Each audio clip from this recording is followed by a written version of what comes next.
Hello. What's up tonight, everyone? Or maybe I should say this afternoon. How goes it, everyone? Welcome. What's up, what?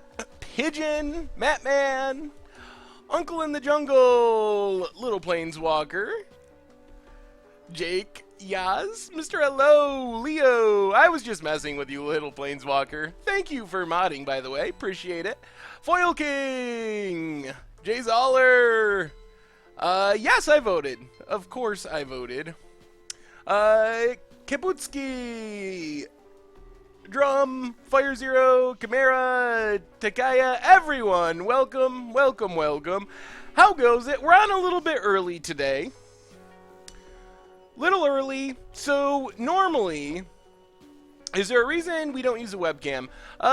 There's a couple of reasons. It's something that we might do at some point, but for one thing is we've gotten mixed feedback on it. Another thing is we just don't have that great of amount of room with the big deck list overlay, and people really like that. So I think it could happen still, but it hasn't happened yet.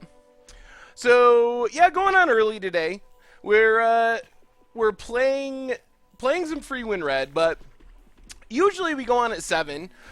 But I kind of wanted to avoid the primetime political stuff because I really don't want the stream to be about politics. And I figured if we were on when election results were coming in and all that, it might be hard for people to not get involved in that discussion. Oh, we got some subscribers. Nasty Nate 1, welcome to the Fishbowl. Thank you for your subscription. Let's give both of our new subscribers a big Scoops cheer. Also, ETB Tilted, welcome to the Fishbowl. Big Scoops cheer for ETB Tilted and Blademan 69er. Welcome. 3 in a row right off the bat. A big Scoops cheer for all of you, if I can type it in here. Oh, you gotta put spaces in between, I see. I'm always learning. We have a Scoops cheer punt. Another one, 4 in a row. Thank you, everyone. Kelly Bernayo. Welcome to the Fishbowl. Big Scoops cheer. Welcome. Thank you so much.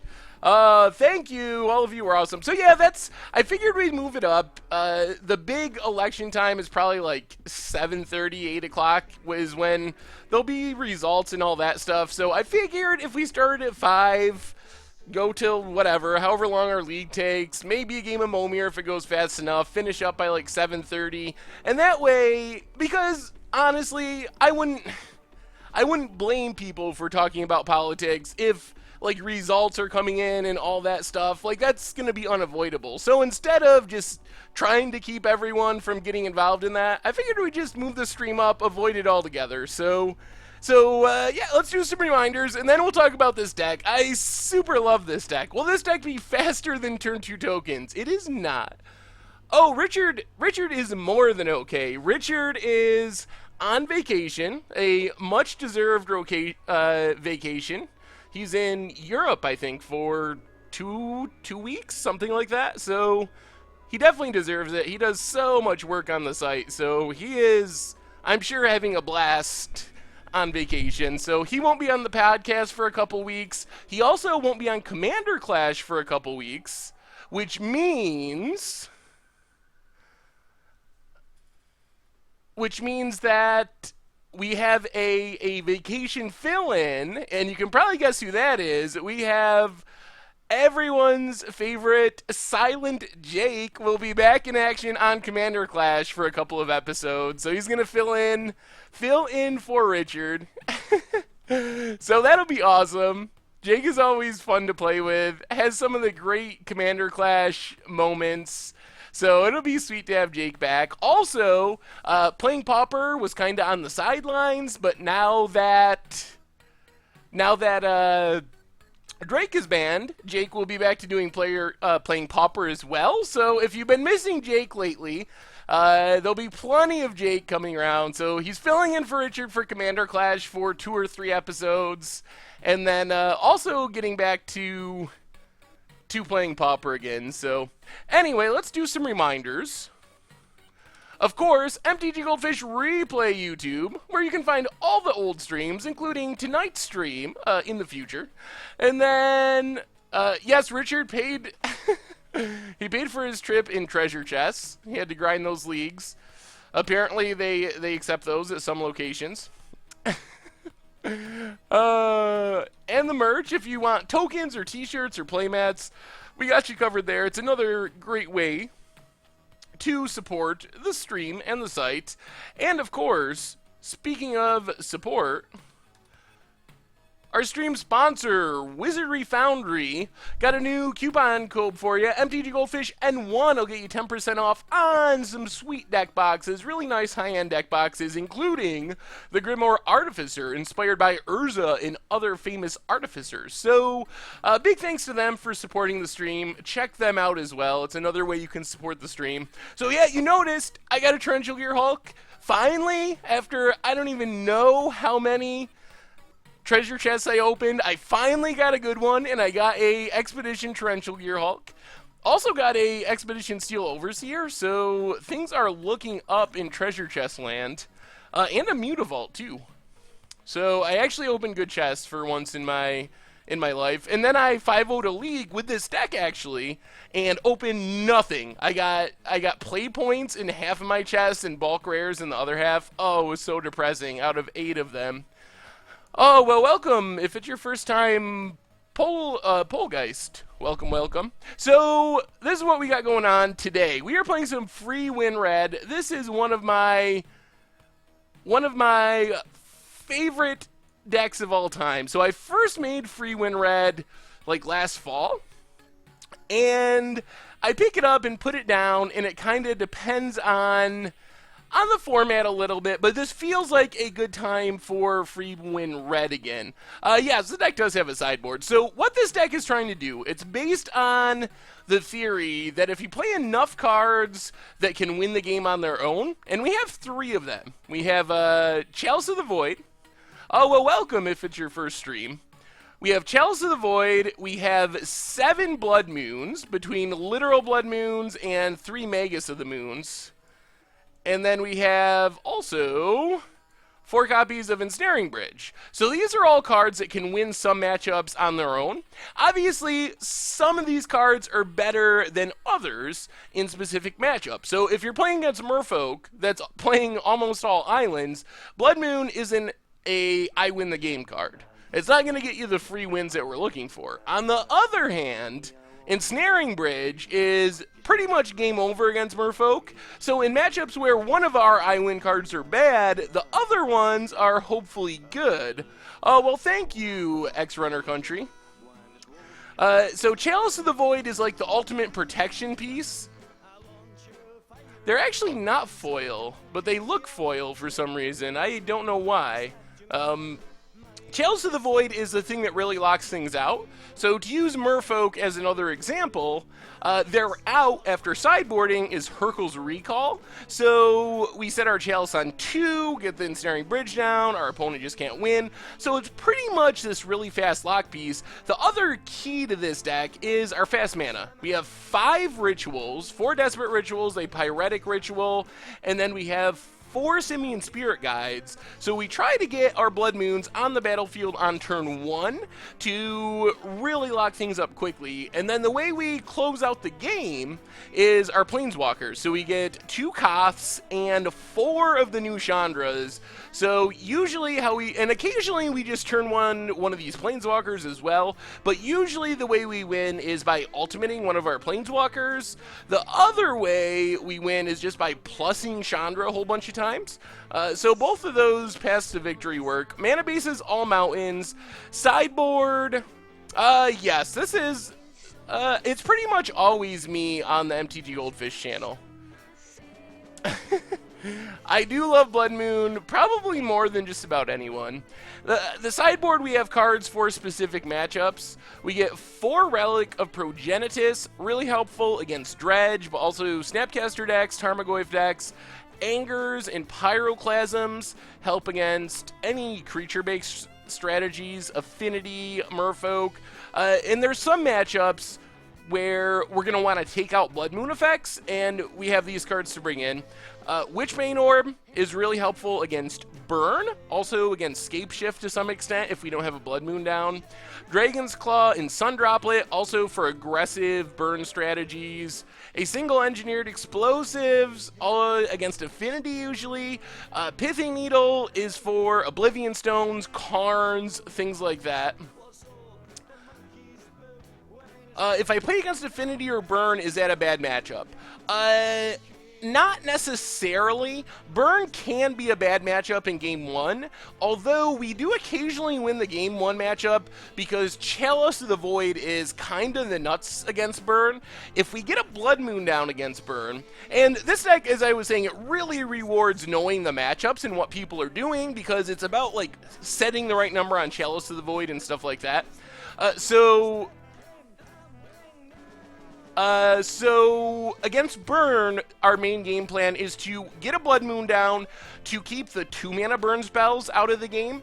Most of the 2-mana burn spells are like Atarka's Command, Boros Charm, multicolor cards, so we lock those out with a Blood Moon effect, and then if we get Chalice on 1, Lava Spike, Lightning Bolt, all that stuff, Goblin Guide is off the table, so then we get to win that way. So the main change I've made to this deck recently, so I played a bunch of leagues with this over the last few days, and some of them have been hit or miss, but I got a 5-0 and some 4-1s in a row, so I think at one point I went like 13-2 in a row, but then hit a bad league after that where I went like 2-3, although there was a bug in one game. But the main change I've made is adding a couple of Faithless Lootings, which I think will help with consistency. Usually the way we lose is we don't have much card filtering.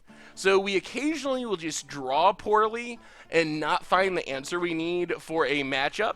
So hopefully having some Faithless Lootings will help us avoid that situation.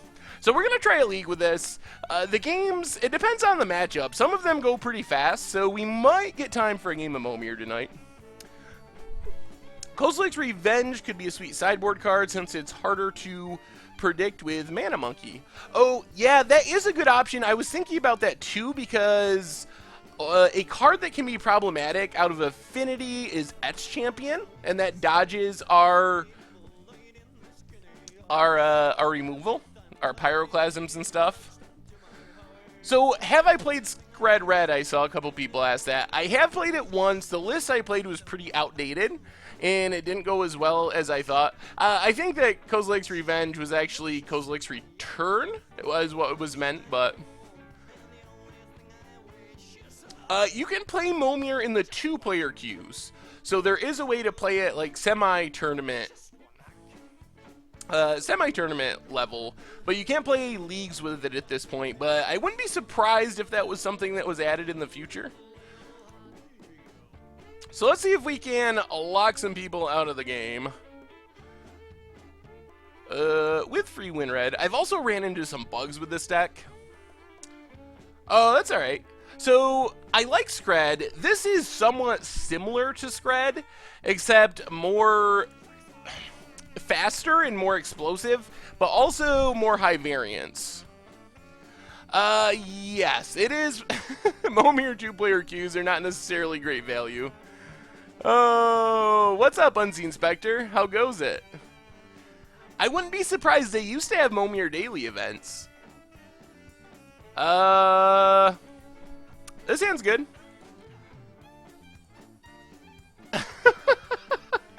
Our opponent said, "Oh, please, not the token deck." Oh, we got him running scared already. We haven't even played a card. They're probably going to freak even more once we play a mountain. Oh. Alright. Yes, our sponsor has some new image, so check them out.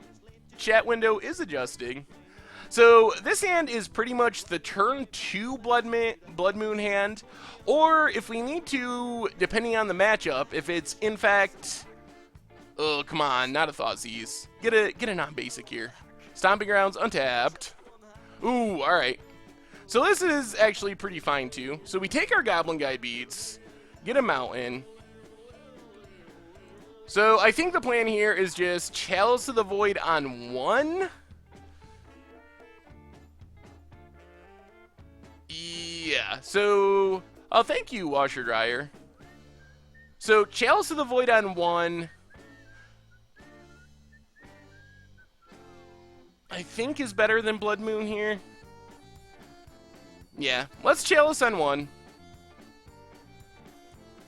Oh, yeah, I know, Awesome Dude. We started early tonight, so it's not your fault.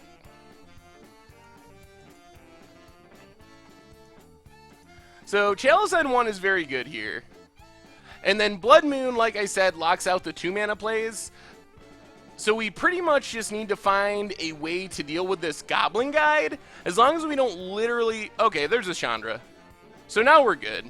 So now we just Blood Moon to lock out 2-mana stuff. And then, theoretically, Chandra should be able to kill this Goblin Guide, and then we just win. So there's the Rift Bolt. So we're taking our beats down to 11. The other thing here is we will eventually draw another Chalice and get a Chalice on 2. And then that's the hard lock against Burn. They literally can't cast any of the spells in their deck. Yeah, so let's just Chandra. Kill the Goblin Guide. Pass the turn.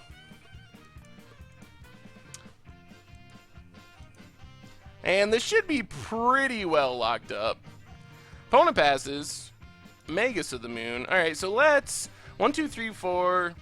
And let's just empty our hand. So we can Koth of the Hammer. Untap a Mountain to go attacking. Get in 4/4. Put our opponent to 13. And then... Plus up Chandra for mana. So Chandra Torch of Defiance is a huge addition to this deck. They used to be Chandra Pyromaster, and it is so much better. Alright, Searing Blaze is probably going to kill Chandra, although then we probably just kill our opponent with Koth, so it doesn't really matter. Maybe they got to go face to try to kill us. Yeah, they go face. Well, our opponent's about 2 turns away from being dead. So, plus up Chandra. I didn't really want to put Koth to 1. Koth is one of our most guaranteed ways of winning the game. So I didn't really want to risk just losing Koth. Once we ultimate it next turn, it is just so absurd. And that also locks out Eidolons and any 2-mana creatures our opponent might play. And our opponent scoops it up. So, I mean, that's pretty much a free win. That's what this deck is looking to do. So, in the Bird matchup, the big thing in this matchup is we get good sideboard cards, some number of good sideboard cards, in Dragon's Claw, Sun Droplet, and Witchbane Orb. Those are the big ones. But the big thing in this matchup is, and what you want to learn about this deck if you play it, is how to fight your opponent's sideboard cards. So most commonly, our opponent's outs to what we're doing are going to be Destructive Revelry.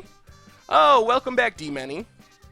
So our opponent's going to bring in Destructive Revelry to try to kill our stuff. So what we need to do to answer Destructive Revelry is 2 things. Getting a Blood Moon down answers it, because the deck, I don't believe, plays any basic forests usually. And then we also can answer it by Chalice on 2. So those are kind of the 2 big things post-board against Burn that we're looking for. I don't really like non-basics in this deck because our plan is to Blood Moon.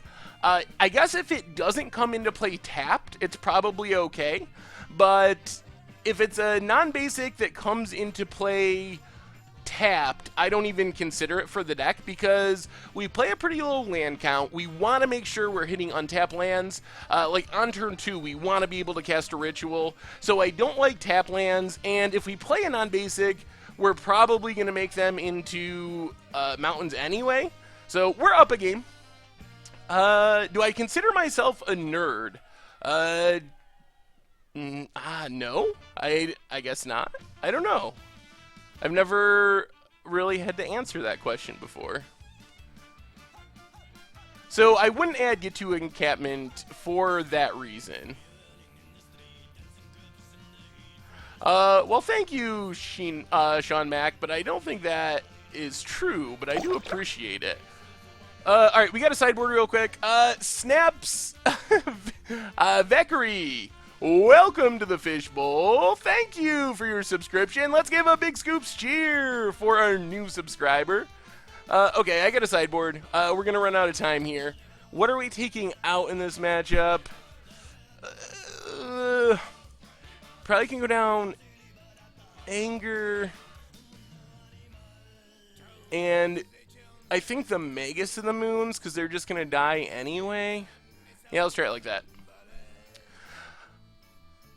Usually, if you're sideboarding too, keep in mind going down. Oh, God. So this is the turn 1 Blood Moon hand. Keep in mind, too, that it's usually best to take out... It's usually better to take out Magus of the Moon before Blood Moon, because you're usually bringing in... more removal in sweepers like Anger and Pyroclasms. Alright, we're just going to turn 1 Blood Moon. That's what we came here to do. So, Exile Spirit Guide, play a Mountain, and Pyretic Ritual. So this is going to take Destructive Revelry off the table at least, so we don't have to worry about that. Which means, in theory, if we get Witchbane Orb and Ensnaring Bridge down before we die, that this should be pretty much the hard lock on our opponent. Assuming it's true that they don't have a way to kill artifacts. If they're playing, like, Shatterstorm or something like that, then we could be in trouble. Ooh, and a Chandra. Okay, well, Ensnaring Bridge. Take our damage.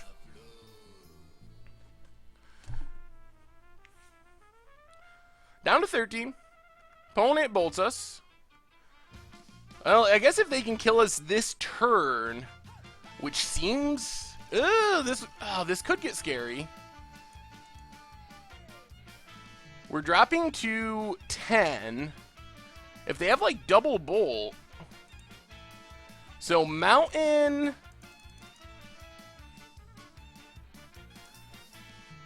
And... Oh! Alright, we got down Witchbane Orb. Now I'm feeling very good about where we are. If our opponent has a Smash to Smithereens, things could still go poorly.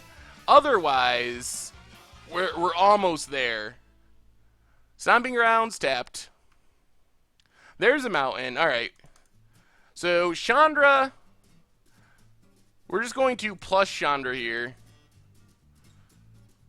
Hit our opponent. Pass the turn.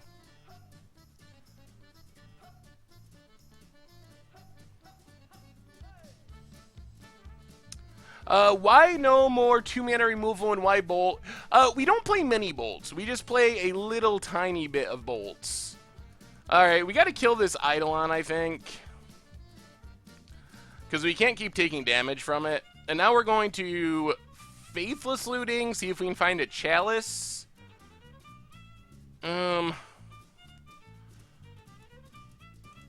Discard Blood Moon. Discard Mountain. Play Blood Moon. Pass the turn. I don't know, though, because we are so heavy on the Blood Moon plan, I don't really know if we benefit from trying to be... Ooh, okay. From trying to be Scred Red. That's actually a pretty good draw here.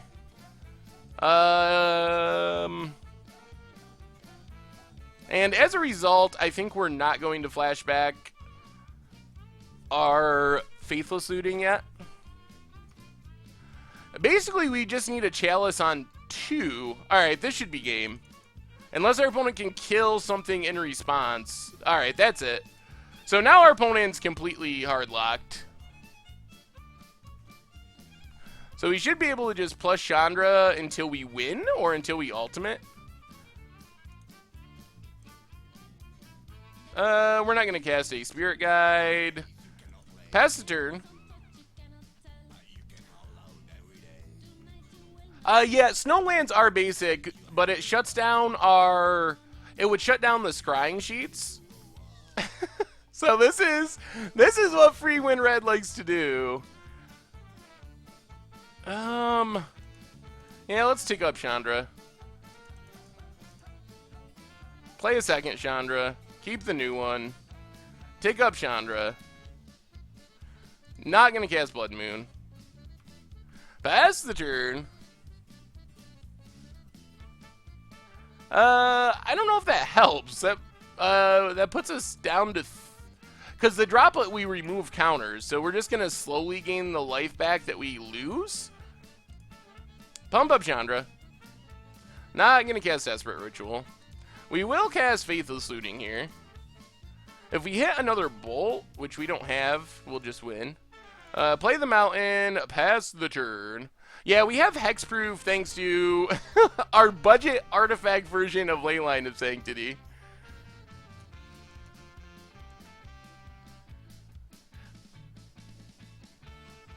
I'm going to leave the stream for the first time. Characters Thursday, Seth, hopefully with an actual Magic deck. Apes, you're not a fan of this, Apes? This is the most fun you could possibly have playing Magic. Oh, I'm sorry that if you don't like it, Apes. Well, so that's how we free win red against Burn. Alright, Apes. Well, this isn't a deck we'll play every stream, so come back Thursday, hopefully. And we do have Simian Spirit Guide. That's a character. But hopefully the deck on Thursday will be more to your liking. It's an acquired taste. Not everyone is a fan of Free Win Red. I completely understand that. I just love making people not do anything. That's at the top of my fun list, so...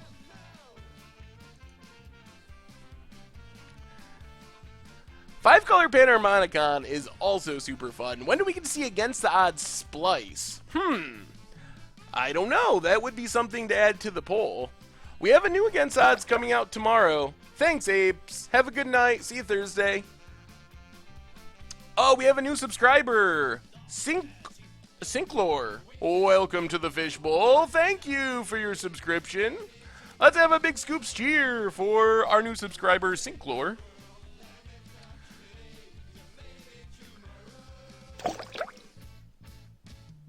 This is sort of like the legacy deck, actually, is kind of what it's based off of. Cancerous Zoo Player! Welcome to the Fishbowl. Thank you for your subscription. Big Scoops cheer for... what was the name? Cancerous Zoo Player. The deck is very good in some metas. Like, there are a few bad matchups. You occasionally run into decks that don't care about any of our hate cards, and then we have a bad time, but most decks are impacted by at least some of our hate cards.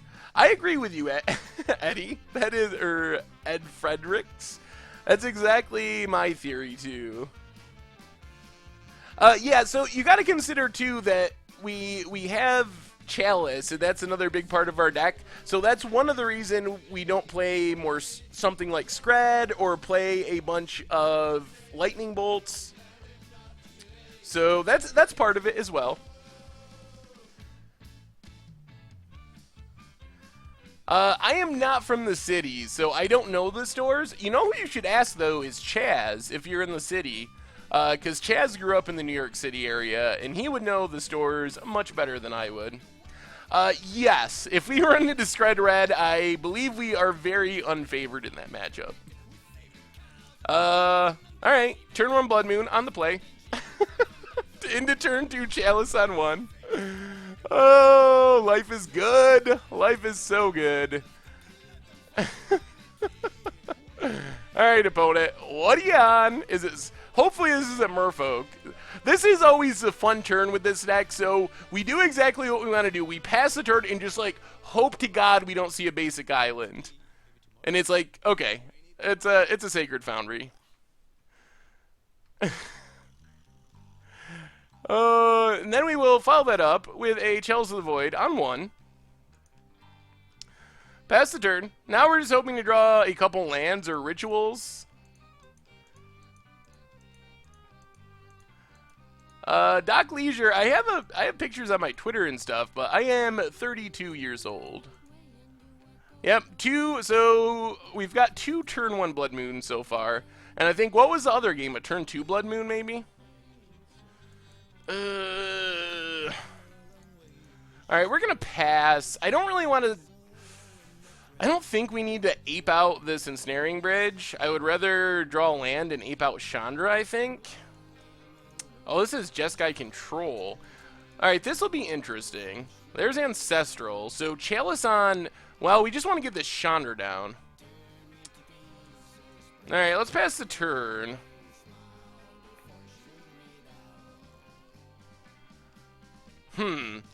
Now we kind of want a Chalice on 0, hopefully. This matchup can be questionable. It really depends on our opponent's drawing. They have enough basics that they can draw out of it. So let's Magma Jet, see what our opponent does.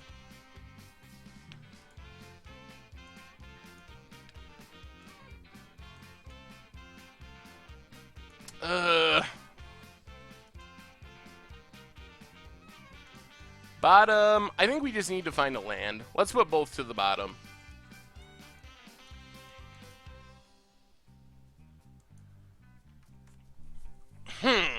Okay, pass turn. Can you make a 5-color human aggro deck in standard for the next against odds? Ooh, that would be spicy.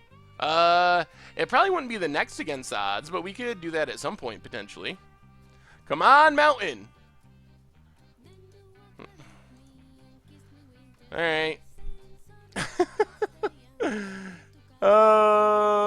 We knew that would have got countered, but... I was worried if we ritualed into Chandra and our opponent countered it, then we were kind of back into a bad position. Is our opponent going to cast something into our Chalice? Ooh. Electrolyze. Alright. Well... here's our chance to get a Chandra down. If we draw a Ritual, a Mana Source... No, that wasn't a punt. I was trying to get it out of my hand for Ensnaring Bridge. I probably should have said that. Wait, where's our ape? Oh! Oh, did my random clicking exile our ape and now we can't play Chandra? Oh, that wasn't a that was a pun. Oh. I thought you were talking about casting the Faithless Looting into the Chalice. That was on purpose.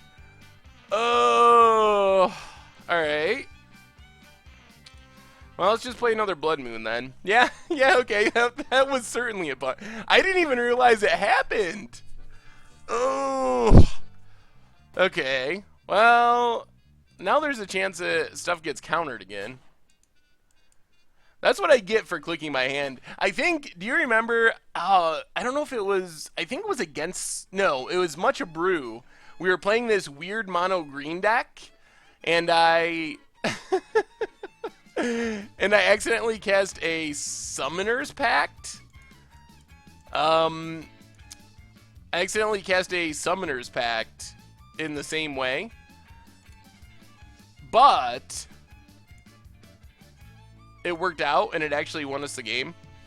I gotta stop doing the random clicking thing. That's apparently bad.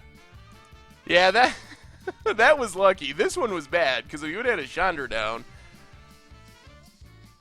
And now I don't even want to play Chandra, because it's going to get Dark Dwellered. I think we just got to get the bridge down. Our opponent's going to find more islands at some point. So in this matchup, our opponent's main out, I think, is going to be Cryptic, which means we just want to layer up on... Wow, there goes the Nahiri's. We just want to layer up on as many control pieces as possible, essentially. The turn 2 target deck is really sweet. Oh, that was really funny as well. Alright, we just gotta play bridge here. We can't just play Chandra and then kill Dark Dweller and then have it die to Electrolyze. Instead, we need to bridge, and then we can Chandra next turn. There's a legacy deck that is similar to this. It's not exactly the same, but the same idea with bridges, chalices. It uses, I think it's a Mod Catcher? Do we run Chandra into a mana leak? I think the answer is no. Sooner or later, our opponent's going to want to tap that blue mana for something. They did not draw another basic out of all their... Alright, opponent casts the bolt into the chalice. They did not draw another island out of all their drawing, so sooner or later they're going to tap this. Or we just get enough, one more land and we can pay for Mana Leak. Yeah, Pithing Needle on Pithing Needle was pretty bad. Come on, flashback the Lightning Bolt into the chalice. Opponent targets Electrolyze. I don't think our opponent has any idea how to play around what's happening. So eventually, they should have 3 islands. So eventually they're going to draw islands and try to play Cryptic is their main out. Alright, so now we're going to play a Chandra. Playing around Mana Leak. Oh, we could have resolved it the whole time. Pump up Chandra. Put our opponent to 16. Pass the turn. So now we just want to kill our opponent before something goes wrong. Which is mostly our opponent drawing basics. Oh! This is going to let our opponent get down... Oh, Monastery Mentor? Oh, I was afraid of a Nahiri. Monastery Mentor is not a threat here. So let's take up Chandra. Not cast Pyretic Ritual. Pass the turn. Since we have this bolt and we can cast it at instant speed, there's not really any reason to do anything else. Our opponent did find their planes. Nahiri is a good natural answer to Blood Moons. Luckily we have 2, so if they Nahiri minus kill 1, then Chandra kills Nahiri. And we're actually getting pretty close to winning by ultimating. So let's plus up Chandra. We have a new subscriber, Jay Winkles. Welcome to the Fishbowl, and thank you for your subscription. A big scoops cheer for Jay Winkles, our newest subscriber.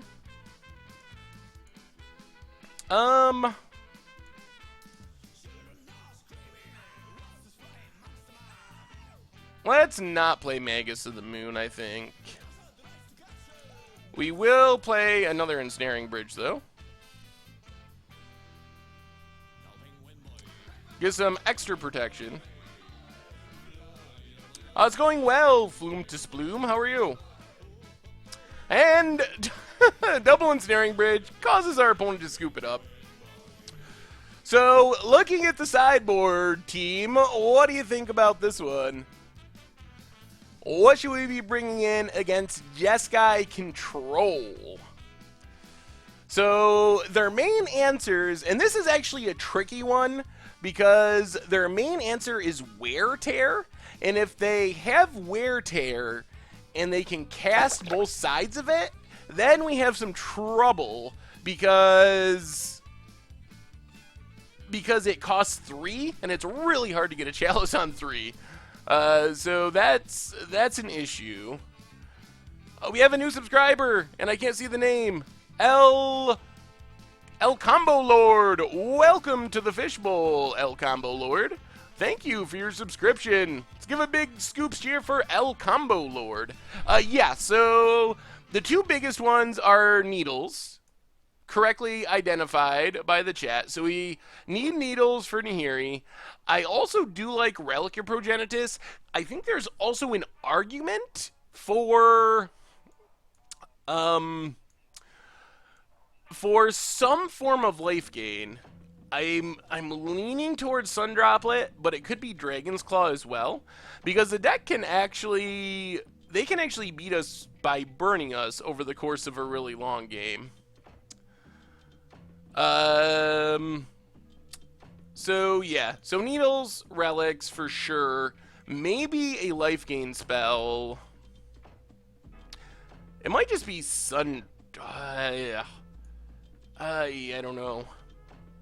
We can cut the bolt, probably cut Magus of the Moon.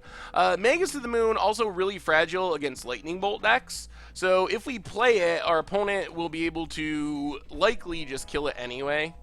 I think we're just going to trust in our Anger of the Gods and Ensnaring Bridges to take care of the Monastery Mentor. I think. We might even go down one Chalice here. Yeah, we probably can't. Alright, let's try it like this, I think. I think this is fine. Keep our lock pieces.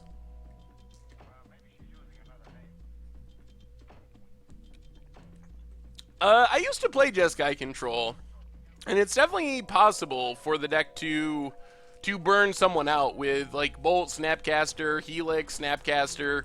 You can add up to 20 like that. Opponent has Steam Vents, suspends Ancestral.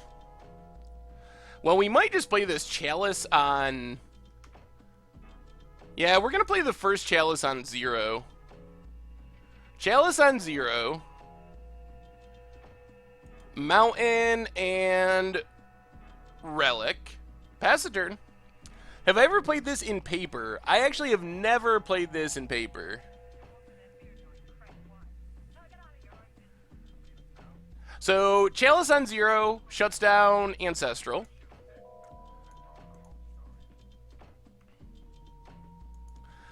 I don't know about Blood Moon here. I'm assuming our opponent's going to be able to answer it.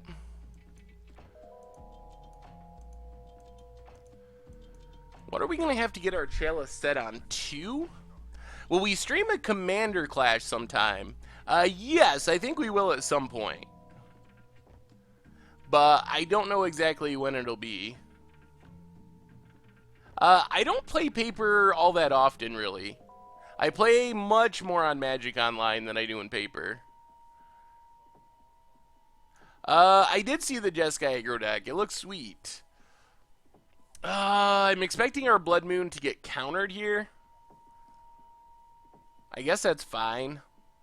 Yeah, let's go for it. I think.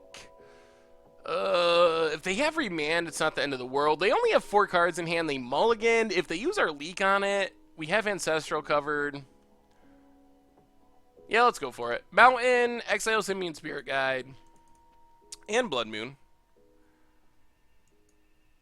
And it looks like our opponent is either just going to get a Plains, or they are actually going to counter it. Alright, they brought in Negates. Negate for our Blood Moon. Only 3 cards in our opponent's hand. Which general am I most excited for? I like the Cascade one. That's one is my favorite.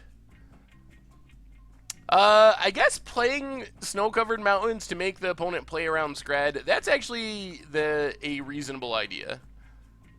Alright, let's Looting. Discard Looting and Mountain. Play a Mountain. I should have exiled something last turn. We are up a game in this match. As long as they can't get this Ancestral down, I like where we're at. They shouldn't have mana for Cryptic. There's a Sulphur Falls, and Serum Visions for our opponent.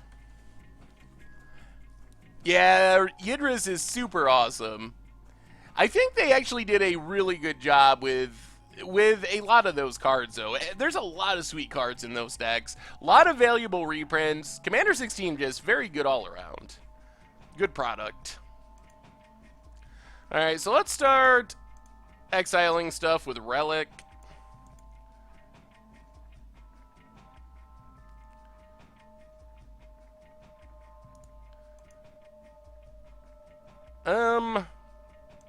Exile something else with Relic.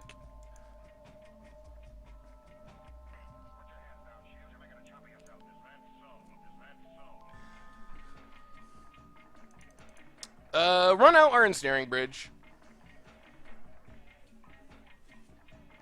Pass the turn. Hopefully our opponent doesn't have something to get our Chalice here.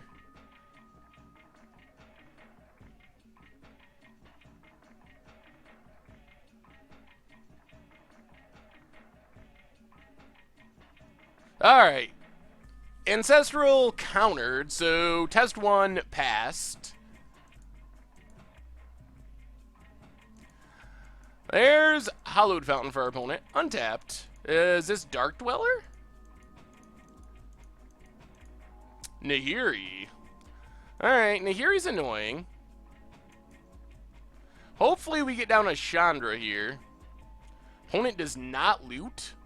Interesting. Come on, land. Land for Chandra. Anger?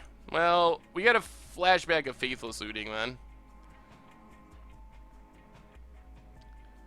Discard Anger and... I think just Chalice. Did not hit a land, unfortunately. Also did not hit a Blood Moon. I know, awesome dude, but school is more important. I don't hold it against you. Yeah, we're kind of protected from Emrakul thanks to Bridge. If we get a second Bridge down, I'll feel a little more comfortable. Because one could definitely get got somehow. There's a mountain. I mean, try to just empty our hand here. That might not be smart, though. Let's just... Oh, the problem is...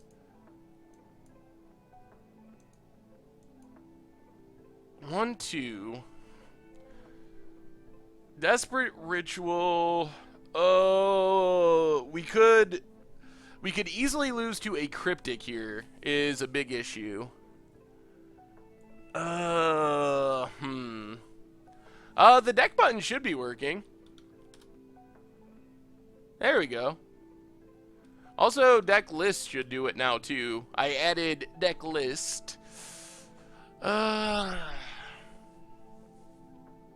if our opponent exiles our relic, I'm actually happy with that, because it's ticking down. It's ticking down the Nahiri. We needed the Blood Moon down. Well, let's bridge. I'm afraid what's going to happen here is Cryptic, counter bridge, bounce bridge, and then Nahiri ultimate for Emrakul. Okay, that did not happen. So we are not dead yet, and we have 2 bridges down, which makes life a little better. So Nahiri ultimate isn't too scary here.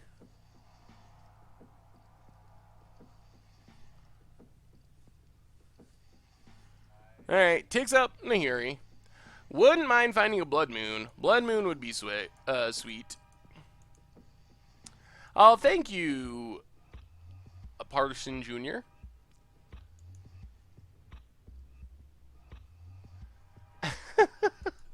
Yeah, I'll have to do misspellings for the deck command. Alright, let's keep relicking.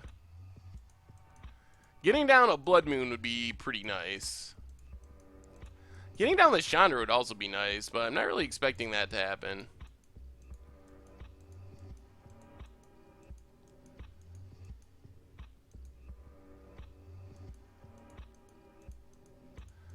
Yeah, that's true. But it could buy us a 1-turn window, maybe. Alright, let's play the mountain. Play Chandra. See if it gets countered.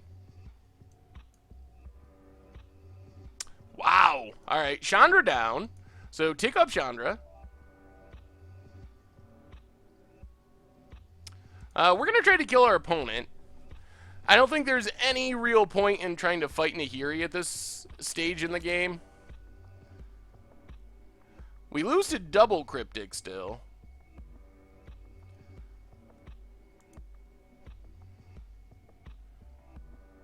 Okay.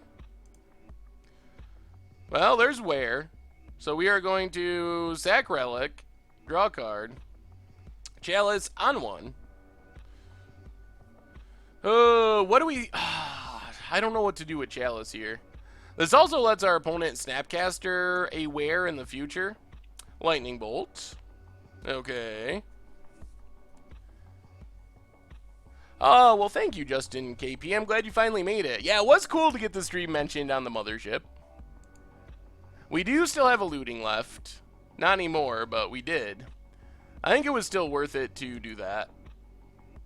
what is this?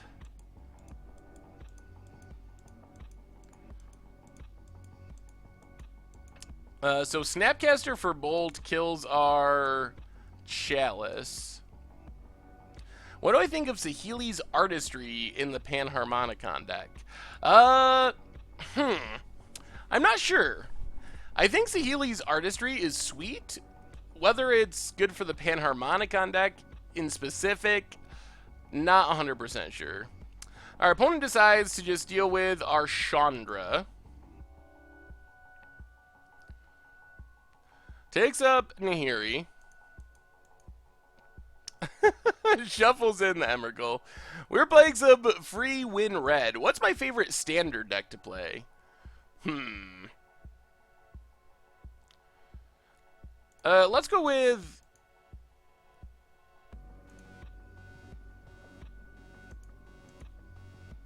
Let's go with... Ritual? Yeah, let's go Ritual. Chalice on 2. And Relic. Pass the turn. Yeah, Relic's pretty solid. So Chalice on 2 shuts out some stuff. Actually, it also... it actually shuts out Wear, assuming we don't play a Blood Moon. So if we never play a Blood Moon, our opponent can never Wear us? Oh, goodness. We have Chalice for every day of the week. Alright, let's pass the turn. Yeah, I don't know if we want Chalice on 1. Maybe we do. Well, we'll see. I do not like olives. Olives are gross. Sure. You can send me your Scred list. I would like a Chalice on 4 for Cryptic. The problem is, Chalice on 4 locks all our Planeswalkers out of the game. So, Mountain. Let's start exiling stuff from our opponent's graveyard. This game could literally come down to playing through our entire decks. Yeah, so we can't play Chalice on 1 now. I don't think we need Chalice on 1, though. Ooh, Lightning Helix is looking pretty mono-red today. Discards another Nahiri. Makes sense. This one is on 18. Finding it... We also would like to play a Needle if we ever found one. Alright. Well, there's a Chandra. So let's play Chandra. Does this draw out the counters? It does not. So, take up the Chandra. Not going to cast Anger. Not going to redirect to Nahiri. And pass the turn. Oh, this game, this game, this game. Opponent going to kill our Chandra again. Maybe.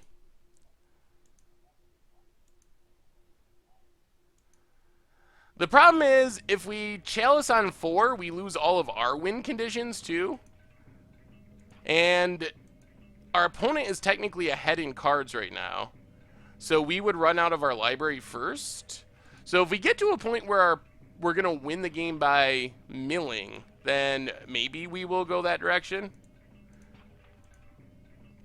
Also, we got to get enough mana. Keep attacking the graveyard. Pump up our Chandra. Ooh, alright. Well, we will cast another Relic. And pass the turn. We can Ritual at instant speed.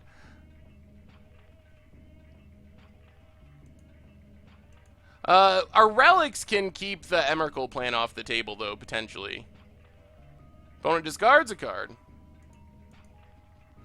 We're going to have to cast this Ritual... Uh-oh. Uh-oh. Dark Dweller.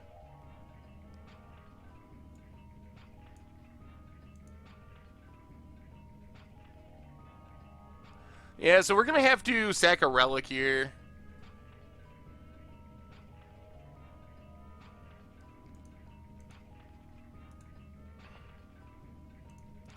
So sack relic, clear the graveyards. Ooh, there's a needle too. Unfortunately, our Chandra is going to get hit by this Snapcaster. I guess I could have just cast this Chalice to get it out of our hand. Needle on Nahiri is pretty nice, though. We're actually kind of close to getting this game locked up. The deck is really fun. I really like this deck. We can actually Chalice, we can still cast stuff, it just gets countered. So we will cast it just to get it out of our hand, but we won't get any mana from it. So opponent gets in with Snapcaster. Chandra down to 1.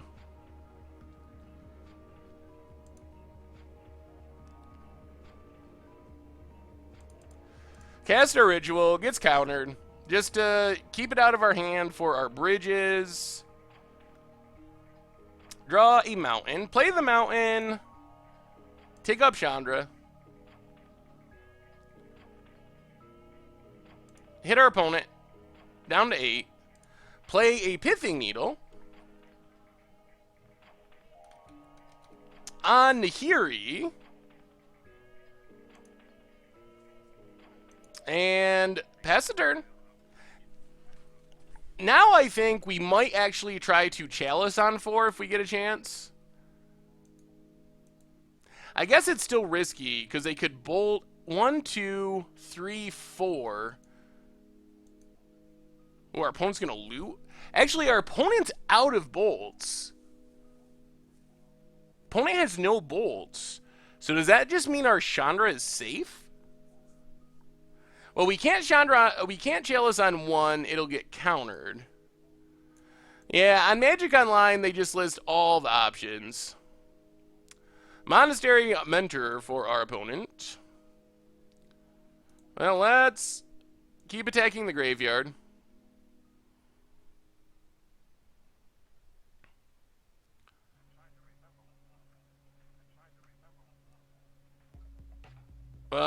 Blood Moon is actually bad. Exile the Serum Visions. I think we're gonna...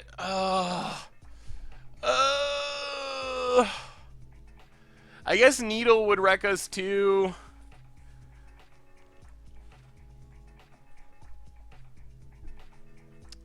Maybe we Chalice on 3?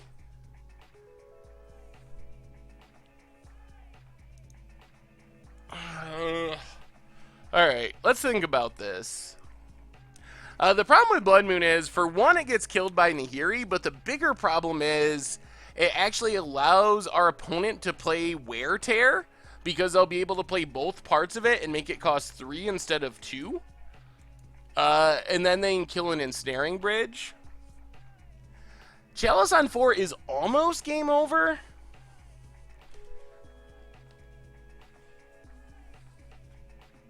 Nahiri is needled. Alright. Wear Tear is still an issue. 1, 2, 3. I guess we can Chalice on 3. I guess that's fine. So let's just... Yeah. So, Blood Moon. Take up Chandra for mana. Chalice on 3 shuts down Wear Tear anyway, and Blood Moon shuts down Cryptic Command. Pass the turn. Alright, I think this pretty much has our opponent locked.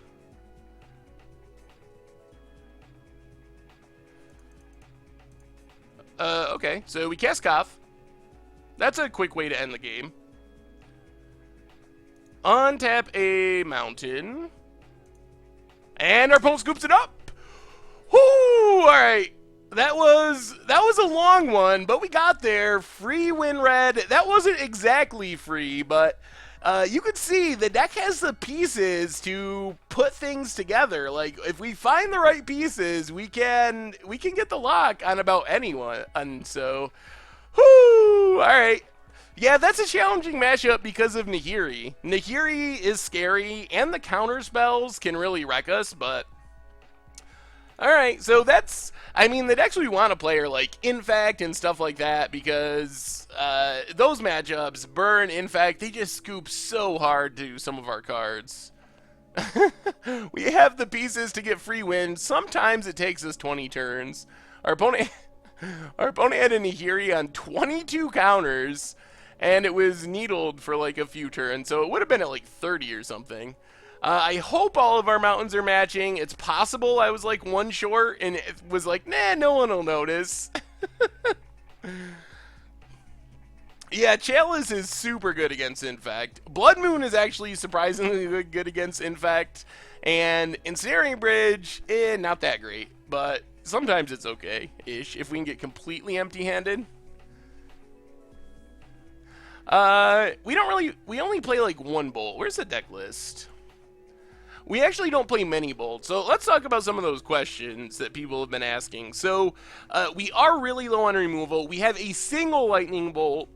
The main reason for that is we have all these Chalice of the Voids, and Chalice on 1 is one of our most common plays, so we are often shutting off our bolt anyway. It's just kind of when bolt is good is when we don't have a turn 1 Chalice, and especially if I guess it doesn't matter too much, but we can bolt our opponent's first play and then follow that up with a turn 2 Chalice on 1. But it's not a major part of the deck. Magma Jet is actually our best removal spell because of that. Can't win against Ad Nauseam. We can. We can beat Ad Nauseam. It's not a good matchup, but we have some tools for it. Chalice shuts down their fast mana. Blood Moon, the combination of Chalice on 0 and Blood Moon is actually pretty effective against them.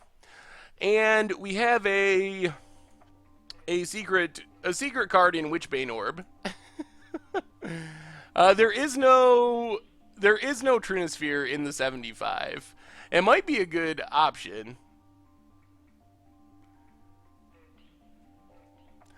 So Ad Nauseam isn't a great matchup by any means, but it's not completely unwinnable.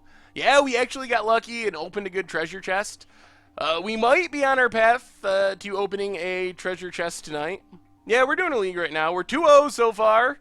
One more win, and we're guaranteed to have a chest, and we're still live for like a 5-0.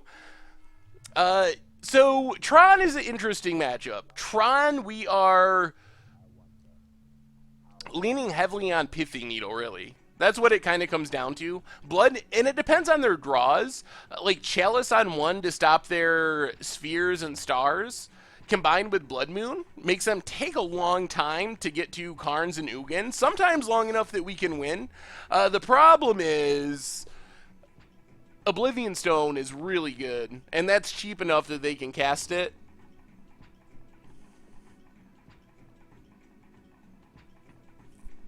We played Mono Blue Tron, and Mono Blue Tron is a pretty good matchup. Yeah. It's, if you just do ! deck or deck list, it'll take you to it.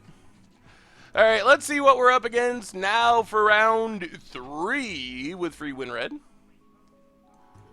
Alright, I mean, turn 2 Blood Moon. Not as good as turn 1 Blood Moon, but still good.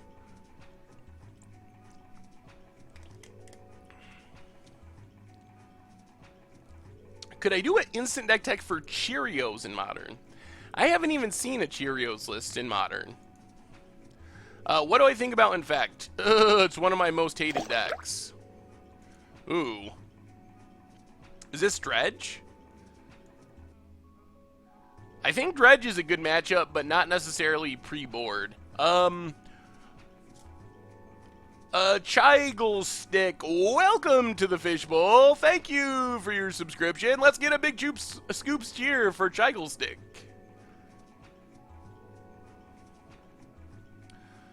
Alright, so Mountain, Exile Spirit Guide, Blood Moon. This is actually a really good...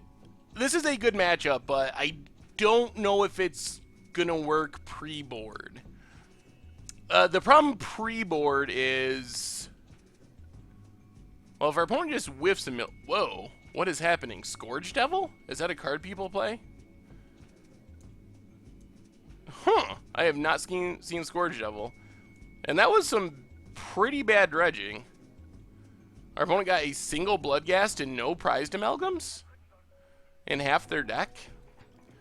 Alright, we're live. Oh my god. Holy. Holy. Oh, jeez. Well, that was impressive. So, we need to get empty-handed and get a bridge, or just peel and anger the gods is plan B. Either of those would be fine. Desperate Ritual, not what we are looking for. 3, 6, 9, 10, 11, 12, 13. Alright, play the mountain, pass the turn. The problem here, too, is we're going to take such a big hit, it's going to put us into range where we could even get Conflagrated out, even without our opponent having green mana. Opponent just keeps dredging. Gets back another Bloodghast. I don't think we're dead yet. Oh, does Scourge Devil just kill us? 4, 8, 12. Ugh. Yeah, I guess Scourge Devil does kill us, doesn't it? Well, that was about the nuts from Dredge. Being able to dredge 41 cards on turn 3. That's modern. 2, 4, 4, 8, 12, 16, yeah. Yep. Okay. I mean, this Bloodghast can attack, but we're still going to be dead. Well, that's a good dredge hand. Good news is, we get a ton of cards for this deck. Because we have 4 relics, which is super helpful. And we get the rest of the Anger of the Gods, which are also really good. We go down Chalice of the Void. Chalice of the Void is not good against dredge, because they don't even really need to cast anything. And then we will go down a... we were, like, dead on the spot, though, is the problem. Like, they literally killed us with that attack. And then go down the Magus of the Moons, 2 Magus of the Moons. And we could bring in the Witchbane Orb. Yeah, let's go down 3 Magus of the Moons and bring in Witchbane Orb for Conflagrate.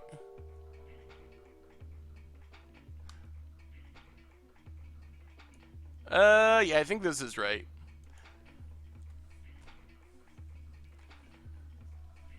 I don't think so, because they had 4, 8, 12, 13, 14, 15, 16. The devil pumps itself, right? Or does it not? Maybe I was... If the devil doesn't pump itself, then you might be right, and I might have miscounted. Does it say other creatures? Creatures you control. Yeah, so Scourge Devil is going to be a 4-powered attacker too. So 4, 8, 12, 16. The 2 Narcomoebas were 4, and we were dead. Blood Moon is actually really important in this matchup. It is not intuitive, but it actually is really important. Okay. This is very good. So the reason Blood Moon is really important is our opponent has ways to answer our ensnaring bridges, but if they can't be ensnaring bridge, it's very difficult for them to win. And they have answers for ensnaring bridges in Ancient Grudge and in Nature's Claim typically, but those answers don't work against Blood Moon. I'm tempted to just turn 1 this Blood Moon. I think we're going to. I think we have to keep them from fetching their one forest. So, exile Spirit Guide, player Blood Moon. Hope our opponent doesn't just randomly have their one forest in hand. Kaputski, welcome to the Fishbowl. Thank you for your subscription. So our opponent goes looting, sure. Luckily we have this relic, which is going to be key. Prized Amalgam and Stinkweed. Oh, and there's the bridge too. So this is very likely going to be able to win the game against Dredge. So Relic. Exile something. Pass the turn.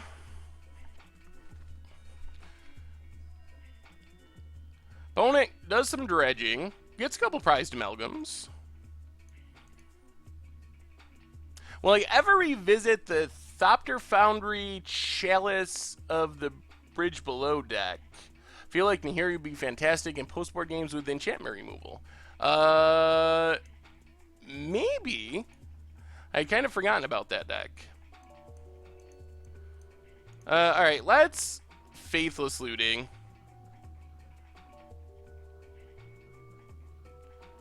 Discard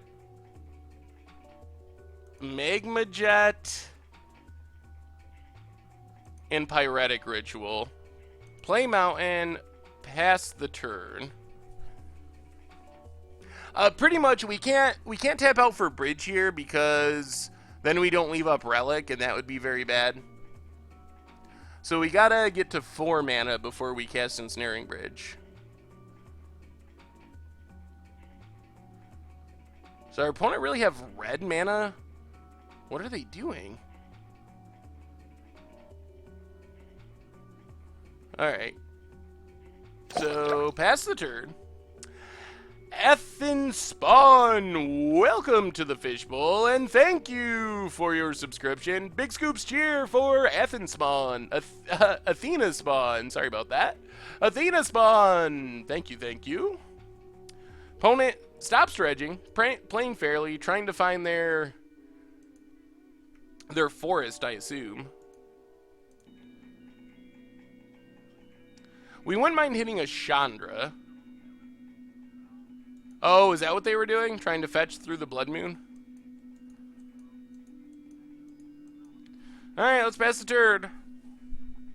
I don't want to go shields down on our Relic. Opponent has found their Ancient Grudge, but they gotta find their forest before they can really do much. Ooh. Alright, they found an Ancient Grudge. Oh, man, I wish we had cracked it. Alright, alright, alright. Let's see what our opponent can do. No Dredger in the graveyard. Hopefully, it's not Cathartic Reunion. Well, they milled their forest. Did not hit a prized amalgam. Did not hit a prized amalgam. Hit a prized amalgam and a blood gas. But did they already play their land? Opponent passes. Well, let's just do this nice and simple. Relic of Progenitus. Pass the turn. Actually, yeah, pass the turn. They can't fetch, so we're not in danger of blood gas randomly coming back. Opponent dredges anyway. I think this Relic just, yeah, our opponent can't beat the Relic. Alright, so we survive. We survive against Dredge. We're 2-0 going into game 3 against Dredge. So we have the tools, but Dredge is still scary. That's the thing about Dredge is Dredge can just randomly win. Even against our deck that has all the relics, the Ensnaring Bridges, 4 Angers. Like, if you're going to set up a deck to be good against Dredge, this would be fairly close to it. Like, having all of those cards in the same deck. is pretty good. Witchbane Orb is in because we have a lot of cards that we want to take out, and because this Conflagrate is one way that our opponent can win even through the bridge. Is Pyroclasm better than Bolt? Maybe. I don't know. That's actually a good question. We win with our... Oh, I'll have to look at the Cheerios list. I like the idea of Cheerios. So we get...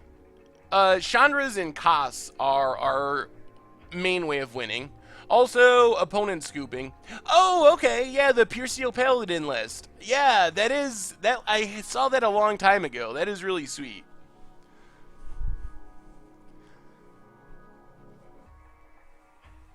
You have a person at your store that plays main deck hate? Why do we only have 2 bolts? We have, actually, I think I changed one at the last minute for another Faithless Looting. Basically, because we're trying to lock our opponent out of the game, so bolt often isn't that important. I have not tried Penny Dreadful yet. I still think I will at some point, but I haven't yet. Come on, relics! Relic would be sweet.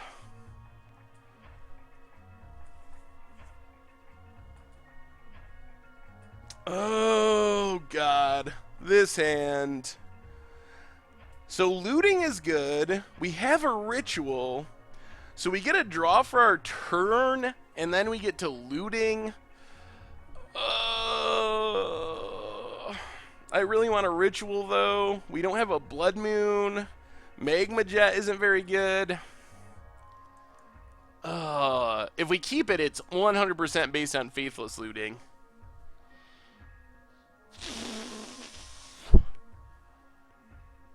Frontier, what card do I want to build around in the next Commander Clash? I haven't really thought about it yet. I'm going to ship it. I think it's borderline. This is excellent. This is... Wow. Alright, this is pretty close to the nuts. So good. So good. Alright, now I'm feeling very good about where we're at. We can even turn 1 activate Relic if we really need to. So our opponent lootings.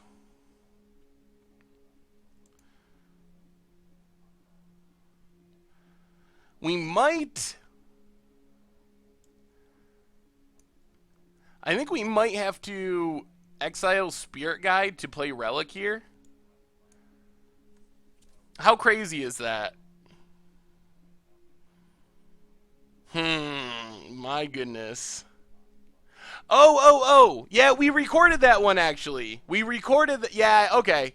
We recorded that one already. It'll be coming up on Friday. I got Covenant of Blood, a 7-mana sorcery with Convoke that's 6 and a black, says 4 damage to a creature or player and you gain 4 life. Hey, I guess that's true. Since we have Anger, I guess that's a good call. So I think we just play Relic. Might as well exile something. Pass the turn. Yeah, not the easiest build around. So our opponent gets a Prized Amalgam. Plays Copperline Gorge. I guess I was being silly because we can always exile Simian Spirit Guide to get rid of the graveyard anyway. Our opponent's going to loan back lands. Okay. Loans back lands. Up in 0178, welcome to the Fishbowl. Thank you for your subscription. There is music on quietly, but maybe you can't hear it. Let's give a big scoops cheer for Up in 78. So let's untap. Faithless Looting. Yeah, let's looting. We do want to hit more lands. Ooh, there's a Blood Moon, too. I think we got to discard Koth for now.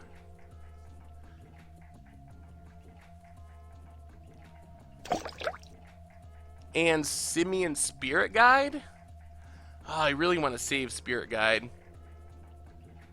Yeah, let's pitch Spirit Guide. Play a mountain. Pass the turn. I guess we might as well nug something out of our opponent's graveyard. Another subscriber, Barter Magic. Welcome to the Fishbowl, and thank you for your subscription. Maybe discarding Koth is bad. I think we're just gonna lock our opponent out of the game, though. Oh, okay. So we're gonna have to crack this relic because we can't let our opponent get back this basic forest. Basic forest is actually like their most important card. All right, that works. So we get rid of basic forest, get rid of the graveyard.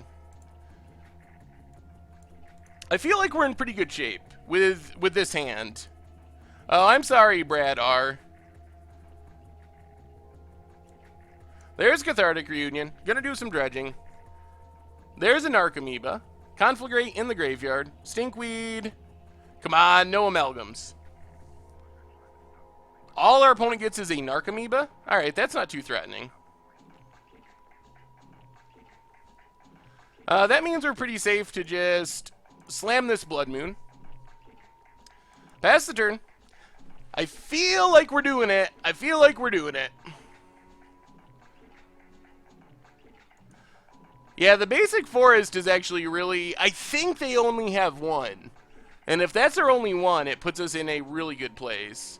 Opponent does some more dredging. Gets in 4-1.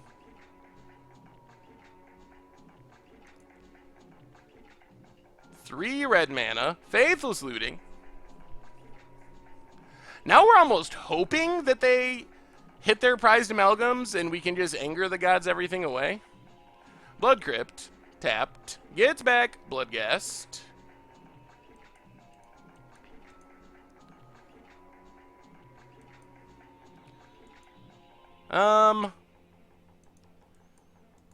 Let's play the mountain.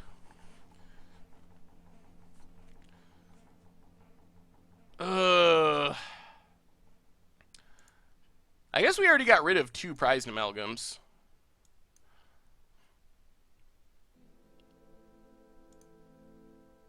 Let's Faithless Looting.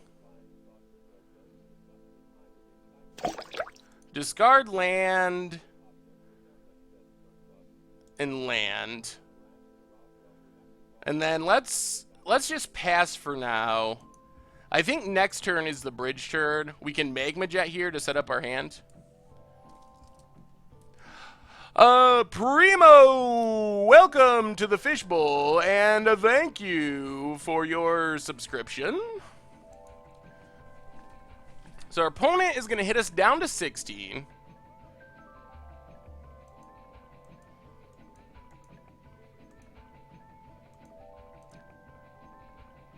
Let's just Magma Jet to get it out of our hand. We're going to do it either way. Put on top. Put on top.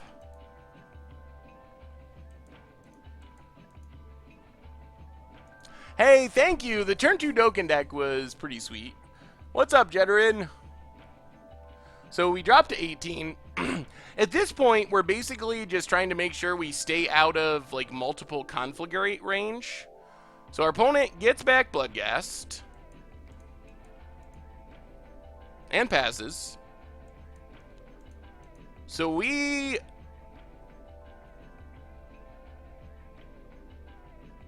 Desperate Ritual. And...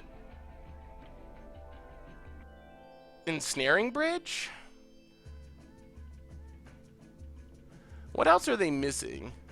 They have a lot of Bloodghast. One Ancient Grudge. They could have Ancient Grudge in hand. One in the graveyard. They might not. Alright. Snaring Bridge, pass the turn. We Ritual to try to stay empty-handed so they couldn't attack with the Bloodghast. That's one of the weird things about this deck, is with Bridge, you cast cards you often don't necessarily want to cast just to stay empty-handed for Bridge. So Chandra. Take up Chandra. Ah! Alright. Can't cast the relic. Oh well.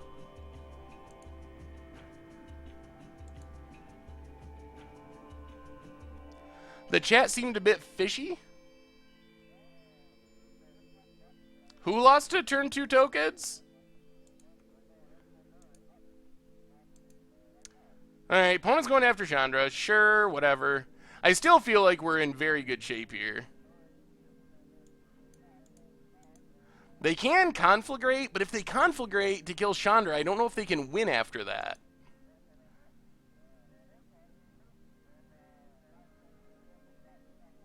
There's conflagrate, kills Chandra. Now we might have to just play Anger. Yeah, Anger. Play the Mountain. Pass the turn. We do have a Faithless Looting left. Another subscriber, 1UpTCG. Welcome to the Fishbowl, and thank you for your subscription. Ooh, Double Bridge is better than 1. Pass the turn.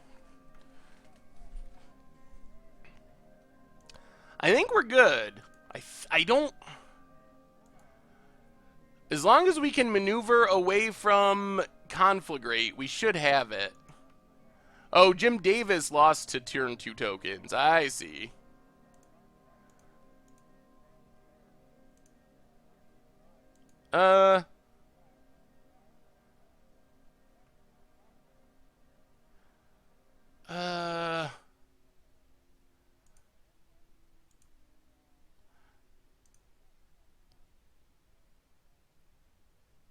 Yeah, let's just pass.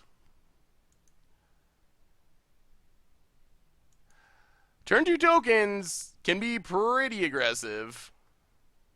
Ooh. Well, this will speed up our clock. Play the Koth.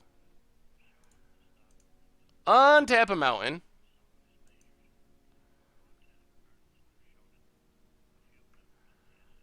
Pass the turn. Ultimate Koth will close out this game. Shatterstorm would be crazy, but I don't think this deck plays it. Hopefully not. I mean, what they got to try to do is get up enough cards in hand. Like, they're going to have to conflagrate for their entire hand here, and then try to build up a hand and conflagrate again. The problem is, Koth is going to beat them before they can do that, so they might have to conflagrate at Koth, and then they won't have enough cards to conflagrate and kill us. So they just go to our face for 8. Down to 9. Out of cards in hand.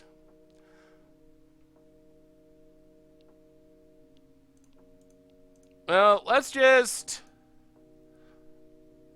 untap a Mountain. Play Ensnaring Bridge. Why do we have 6 mana? Oh, I see. Actually, let's Faithless Looting. Faithless Looting first. Yeah, okay. Discard 2 mountains. Play Ensnaring Bridge. Play a mountain. Pass the turn. I feel like we got it. We've gotten a lot of free wins, but we haven't actually won this match yet. Spirit Guide is fine, so we just Ultimate Koth. 3 turns. 3 turns away from finishing off this game. Hopefully they don't have a surprise second basic forest. That's the one thing that could get us. And our opponent scoops it up. On to 3-0. Free win red. We couldn't attack because of Ensnaring Bridge. Ensnaring Bridge is symmetrical, so it was keeping both of us from attacking. But that's fine. It's kind of an anti-synergy, but it's fine because Koth Emblem is so ridiculously good. Well, we're doing it, boys and girls. We're on pace. We need our luck to hold for 2 more matches, and we'll have another 5-0. I 5-0'd with it over the weekend and got the 4-1, so when it goes well, it's pretty good. Whoo, my goodness. Yeah, I mean, symmetrical in quotes. That's A good point. Wandering Wind, thank you for the fishbowl. Thank you for the fishbowl. Welcome to the fishbowl. And thank you for your subscription. Oh my goodness. Oh my god. Yeah, so on to round 4. Let's hold. We gotta hold 2 more rounds. 2 more rounds of good matchups. And we got it. We'll have 8 chests to open. Oh, you're welcome, All Regent.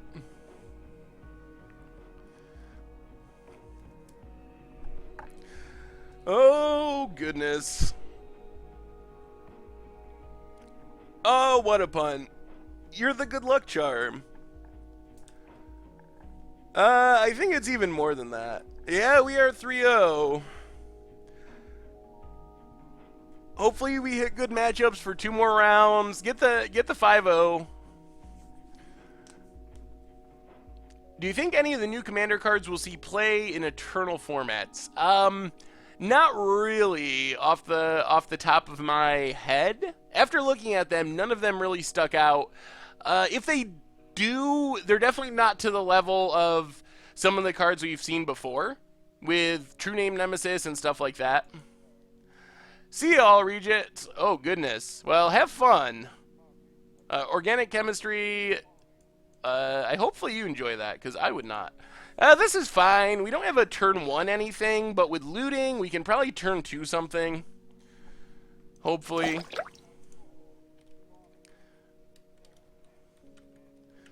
Oh, dredge again. Draken Vulture, welcome to the Fishbowl, and thank you for your subscription. Alright, so... Let's give a big scoops here for Draken Vulture.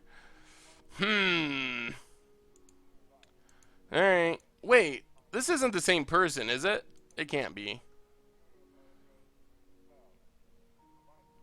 So Mountain, we're leaning hard on this Faithless Looting. Discard Magus of the Moon. Discard... Did our opponent not hit a Dredger? They did not discard a Dredger. Discard Magus of the Moon and Blood Moon, I think.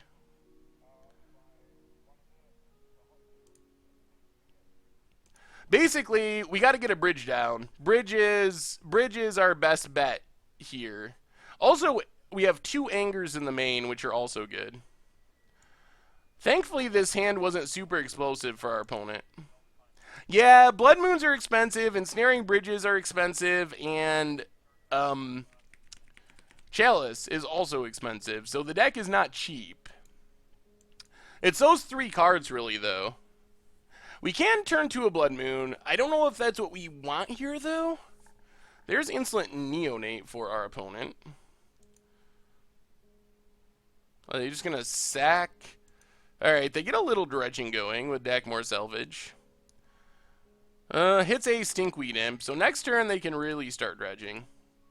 I think we just got to keep digging for bridges, though. I think that's really... I mean, Blood Moon's okay? That's true. The one Engineered Explosives is not super essential, but you're right. It is expensive. You could definitely play without it. It's helpful in some matchups, like against Affinity, but it's not super great. Alright, there's a Narcomoeba, but no prized amalgams, thankfully. Yes, Chalice is... No. Chalice is really important. No, I think you gotta have Chalice. I mean, you could run... If you're gonna run without Chalice, you might as well do, like, Scred Red or something.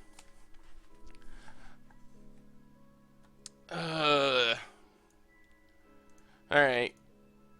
Let's just Ritual... Man, this feels so weird, but we're gonna Ritual at Faithless Looting. Discard Chalice. Ay, this is not going the way we wanted. Discard Chalice, discard Mountain. Pass the turn. I mean, this is a hard matchup pre-board. We're 3-0 right now. It's mostly just because it's really new, so there's still a lot of supply. It's hard for new rares to be super expensive.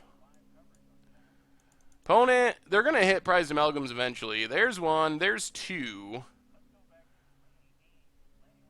There's three.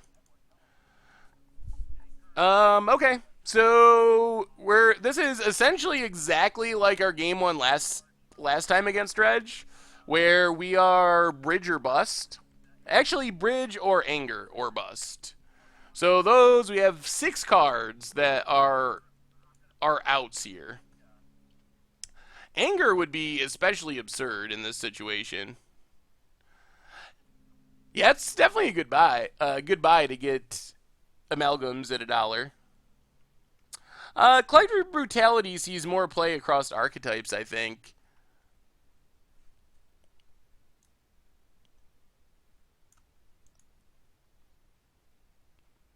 This deck, ideally, locks people out of the game with Blood Moons and Ensnaring Bridges, and then kills them with Planeswalkers, Chandras, and so forth. Well, this is a big turn. We gotta hit... Not Mountain. 3, 6, 9, 10, 11, 12, 13, 14, 15, 16, 17. And they have the Devil, right? There's Scourge Devil. Yeah, that is not going to do it. No angers.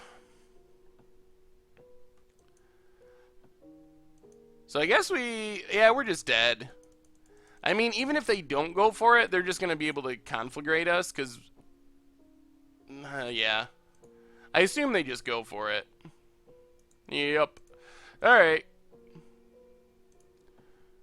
Yeah, there's no blocking out of that. So, just like last time, bring in all the relics. Hope we draw them. Bring in the 2 more angers. Bring in... I guess we can go Pyroclasm over both this time. And the Witchbane Orb. Davester, we're doing good. I mean, we're 3-0. Down a game to Dredge, but we expect to lose game 1 to Dredge. Unless we just happen to get a quick bridge, but... It's not necessarily a good matchup by any means.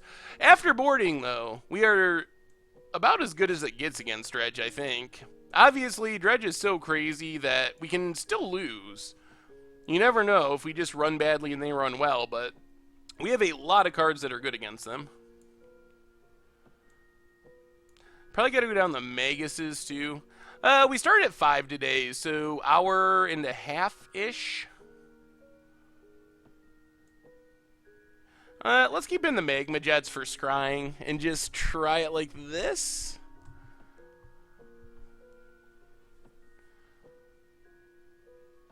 I guess they don't have much creature removal. We'll even the Magus of the Moons over the Magma Jets. But we're gonna anger. That's fine. We'll try it like this. All right. Come on, deck. Give us a relic. Oh, boy. Well, this is not going to beat Dredge. We'll try this. I mean, we got an anger. We're on the play. Anger's really good. We get a scry. We get a looting. Put the mountain to the bottom. So, mountain and Faithless Looting. Discard a Chandra. Oh, this feels so bad. Discard both Chandras. Oh, boy. Oh, boy. It is painful to discard 2 Chandras, but I think that's our only real choice here.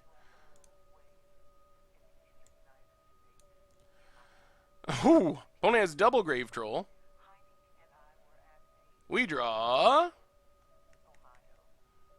another mountain. Play the mountain. Pass the turn. At least we got an anger. And we're going to get bridge set up at some point. Opponent dredges, hits not much of anything.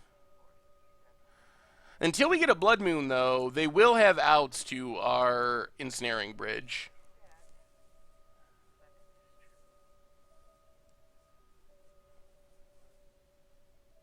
Yeah, Dredge is a good option for Magic Online. Grave Troll... yeah, very rarely have I ever seen anyone cast it. I've seen it happen before, but not very commonly. almost all the time, Grave Troll is purely just because it's the biggest and baddest dredger, Dredge 6. So I think if I was going to ban something from Dredge, and I am not saying that Dredge necessarily needs something banned from it, but if I was going to ban something from Dredge, I would ban Golgari Grave Troll, and then possibly Stinkweed Imp. And then you'd only have things that could dredge 4 or less. And I think that would really weaken the deck. Opponent passes. That's a draw. That's a draw. That's a relic. Found one of our relics. Finally. Opponent cracks Bloodstained Mire. Gets Blood Crypt, tapped. Play a mountain, pass the turn. Unfortunately, we're going to lose our Faithless Looting, most likely. But it's going to be worth it for the value we're going to get.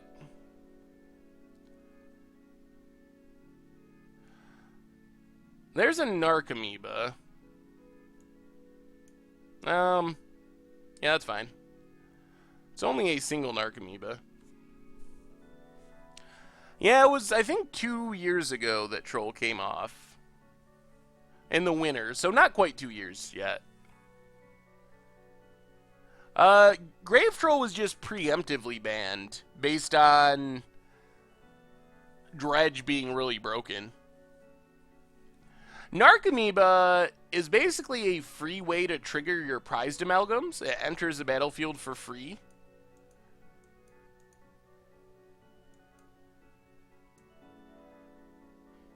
Alright, Collective Brutality. Drains and discard. Alright, there goes our anger. Still got a bridge, though. Yeah, maybe I'm underestimating. Watch us die 18 turns from now to Narcomoeba beats. Opponent passes. Well, exile a card.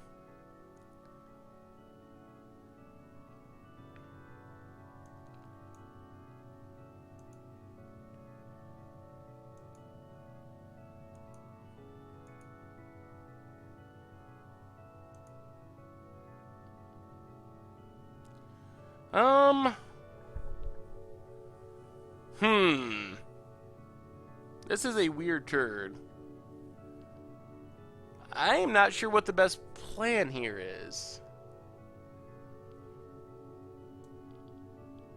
I would like to use this looting,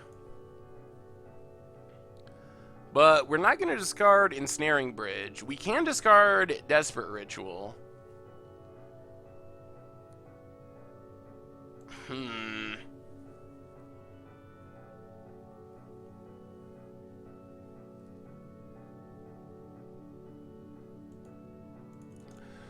Yeah, let's just loot. I think this is fine. We still have mana for... Are we going to get blown out? Oh, dear. Okay. Ooh, another relic is good. So let's discard Desperate Ritual.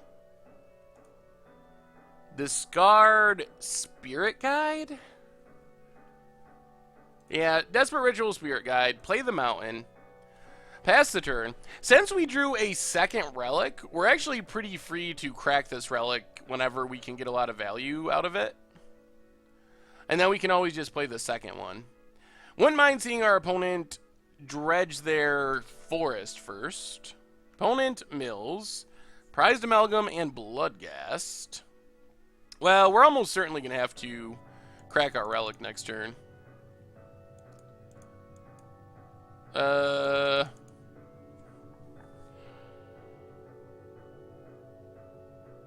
guess we can just do it now?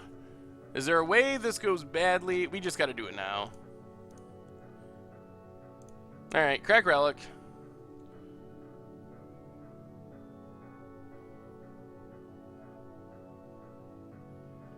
We draw a mountain.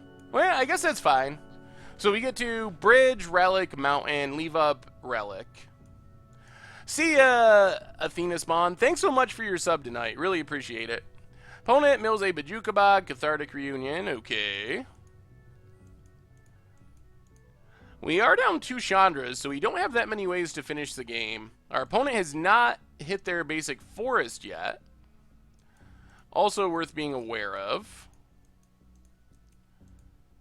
Opponent loans back Bajukabog. Thunderface, welcome to the Fishbowl, and thank you for the subscription. Let's give a big Scoops cheer for Thunderface. Well, I'm glad you finally got to catch it. Definitely appreciate it.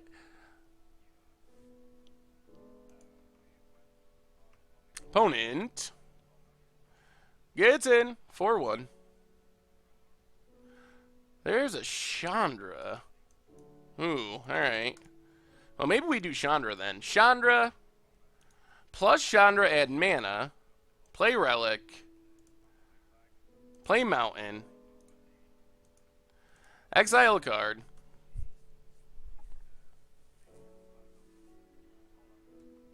And pass the turn.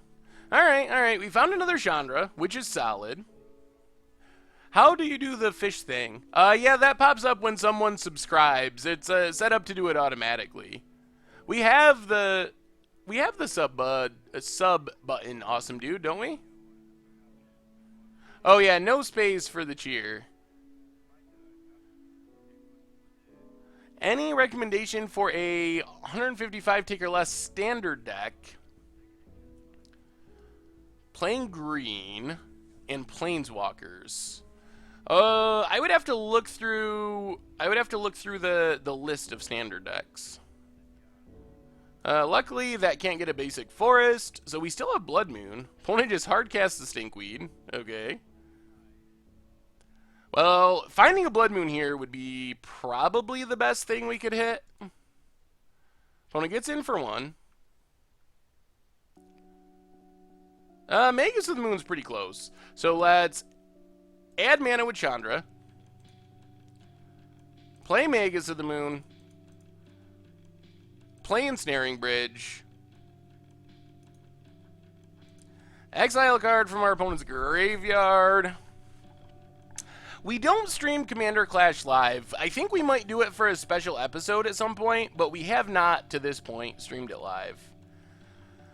Feeling like we're in pretty good shape now. Magus of the Moon is obviously more fragile, but our opponent did not find their green mana, so... And our opponent scoops it up. Okay. Oh, alright, come on, deck. Be nice to us one more time. One more time against Dredge. Oh, I ran into Sean McLaren playing the craziest deck in Modern the other day. He was playing Aetherworks Marvel in Modern. I guess he wrote an article about it, but I had missed the article. It was super crazy. How often do I play Magic when I'm not recording or streaming? Do I still treat it as my main hobby? Well, I spend a lot of time recording and streaming, but I still do play for fun, too. So yeah, I guess it still is... I mean, I hang out with friends and do, like, that type of stuff, but as far as, like, games go, if I'm playing a game for fun as a hobby, it's gonna be Magic. So, other than, like, multiplayer stuff where I'm playing with other people, but basically, yes, if I'm playing a game for fun, it's gonna be Magic. Whether it's for work or whether it's just because I love Magic. So, like, as an example, I think this weekend I was watching... I was editing videos on and off for last night's Budget Magic, and then I was also watching the GPs while also playing leagues with Free Win Red. So, and that was technically my day off, so, or one of my like days off when I wasn't really working. So, I still love Magic, even though it's my job. He was playing Aetherworks Marvel with... Oh, why can't I think of the name of it? The big red suspend thing that sees play and restore balance. Greater Gargadon. So, searching up with like Tron type stuff, not Tron lands, but Ancient Stirrings and stuff to find Aetherworks Marvel, and then using Greater Gargadon to sack all the lands to generate energy with the Aetherworks Marvel to cast Emeralds and stuff. So it was super spicy. He did not have an out to bridge though, so we beat him. But Martin Horning, welcome to the Fishbowl, and thank you for your subscription. Big scoops cheer for Martin Horning.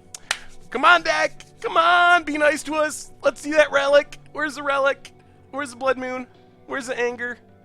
Give us our good cards. Against the odds, Villainous Wealth. That could be sweet. Oh, I think we gotta ship this. I don't think just Blood Moon's good enough. We can just lose. Oh, Lord. Oh, my God. Well, let's try for a land. If we draw a land, this hand is kind of crazy. We do have a relic, though, so that's helpful. Opponent leads on looting. I mean, we got to keep it on the strength of relic. Obviously, we'd like to be able to get the Blood Moon down at some point. Yeah, I mean, as far as sixes go, this is a pretty good hand for Ensnaring Bridge, too, if we draw it. Opponent's really tanking on the draw. Scary part is we play Relic, they can potentially just Ancient Grudge it. Oh, Chandra is the opposite of what we wanted. So play Relic, exile a card. Probably the Bojuka Bog. I would not be surprised to see another Tarmogoyf free print. It might be... Oh, boy. Oh, boy. Well, that was kind of the nut mill. Our opponent hit double Bloodghast Prized Amalgam. So we're back to needing, like, bridges and stuff, or we're going to actually lose our 4-0. Oh, no. I'm glad you liked the video for Turn 2 Tokens, Maniac.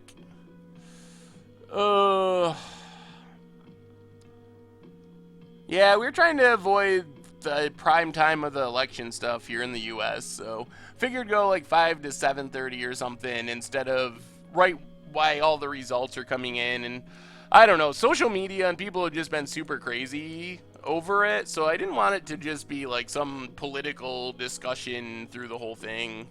So I figured just avoid that, get off early tonight.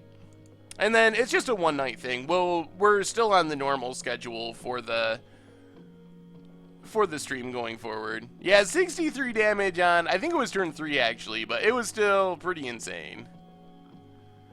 Oh my goodness. Okay. Well, come on, land in anger. Or bridge. Oh, deck. Why do you betray us? Well, sorry everyone. Looks like the 5-0 dream is gonna crumble. Our opponent got their good dredges. We did not hit our second mana source, even with the scry. Oh, so close. And I mean, it's very true with this deck that it is high variance. But I think we're basically drawing dead now. Because if we draw a mana source, we can't play a bridge or a anger. And if we draw a bridge or an anger, we can't do anything else, so... Oh, yeah, I know. I mean, 4-1 is fine. It's just sweet to get 5-0s. Cool to see the list get published. Plus, think of all the chests we could open. We might actually get a real card. Okay. Alright, alright. Well, from 3-0 to 3-1. Well, hopefully we can still pull it together in this last round. Oh, and Dredge is such a good matchup, too, I think. Even though we give up game 1, we're just so good in the rest of the games. Decks that have the least variance are probably control-type decks, or maybe some sort of mid-range decks that have lots of cantrips, card draw to be drawing through your hand. Burn is another interesting example because every card is essentially the same. They're just so redundant. So those are the kind of decks that are very good. Our deck, we have a lot of different pieces, and our pieces are good at different times. So occasionally we just lose games to ourselves. On the other hand, we get things that those other decks don't get in the ability to just get free wins in some matchups, where it's literally turn one, we play a Blood Moon, and the game ends. So that's the upside of playing a deck that has some variance. Okay. I mean, we'll keep this on the strength of Faithless Looting. Looting into a Blood Moon, we have the Ritual, so we can play it on turn 2. And we can discard the second Looting. Okay. So discard Looting and... Jeez. I think we discard Chandra for now. Pass the turn. Well, we have all of our hate pieces. Every single one lined up. Any tips for making a standard Gisela and Bruna deck? Really? Is this Dredge again?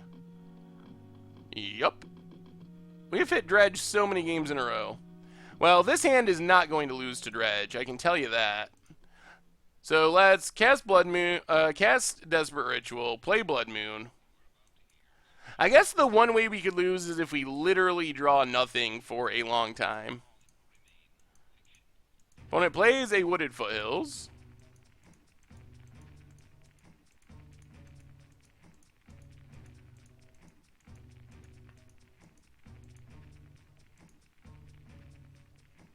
Discards her hand, flashes back, can Conflagrate. Bolt is not ideal. Desperate Ritual. Well, now the challenge is just staying empty-handed somehow. I mean, we have the lock. As long as we stay empty-handed, I think we should be okay.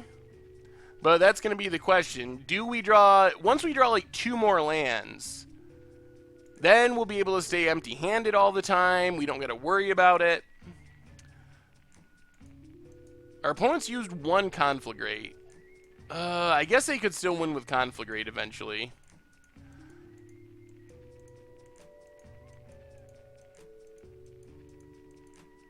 We might just have to... Well, Chalice on 2 actually shuts down Conflagrate. No, it doesn't.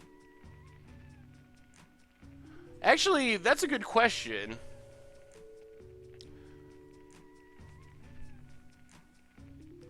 What is the mana cost of Conflagrate when it's flashed back? Is it that... Because it doesn't say X in the same way. Does Chalice on 1 shut it? It does not.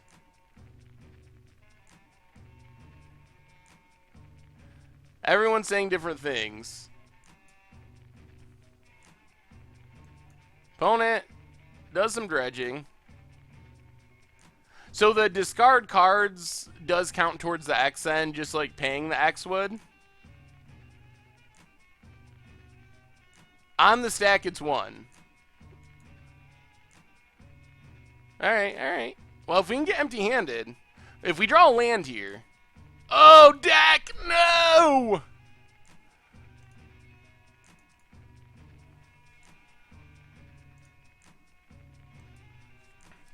Alright, deck. Don't betray us. We need a ritual. We need lands. We just gotta get out of... We just gotta get out of cards. Before we die. Down to 9.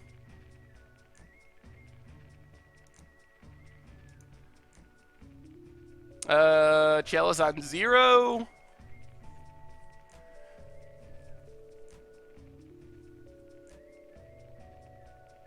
We can cast this bolt to keep the Bloodghast from attacking. It gets countered, but we get it out of our hand. Well, if we draw a land and we get this bridge down, we should be safe. If we draw a 4-mana Planeswalker, we're literally just dead. Oh, no. Oh, my goodness. We even have Faithless Looting. Double Faithless Looting. We needed 1 more land and we would have won.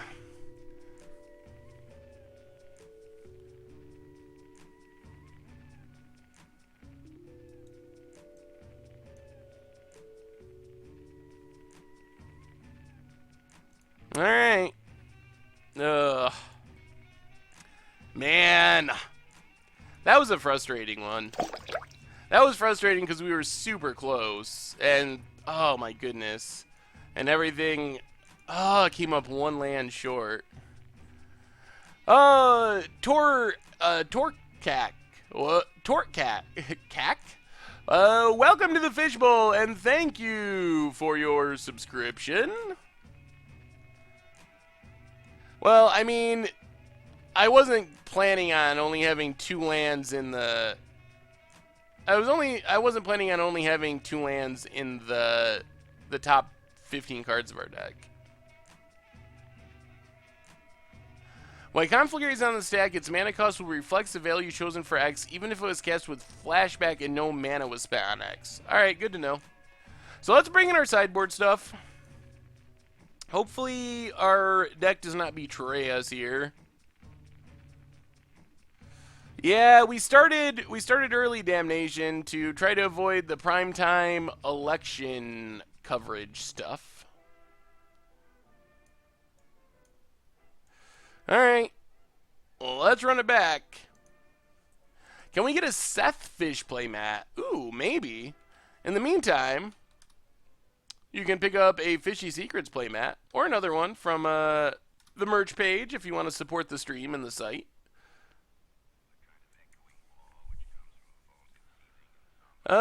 We have a bridge, but that's it. Chandras are not necessarily good with bridges. I think we ship this. Alright, there's a relic. This hand's pretty good. We'll keep this. We get a relic and the bridge, and even a Faithful Suiting. We will keep that as well. Will I tell you who I voted for? I will not. I would potentially tell you if you talk to me someplace else, but the stream isn't a place for politics. It's a place to have fun playing Magic.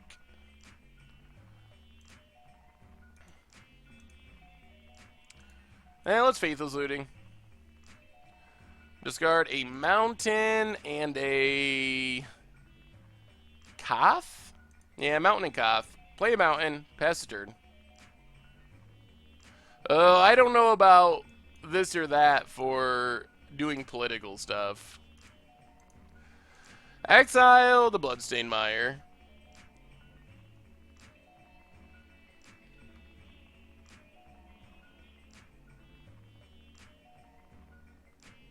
I will say that if Venser was a possibility, I totally would vote for Venser. Although Tezzeret would be competition if I had to choose. This is an interesting build of Dredge. What's the blue for? I mean, it's going to be locked out by Magus of the Moon anyway. Wow, discards 2 mountains? Interesting. Still no Dredger.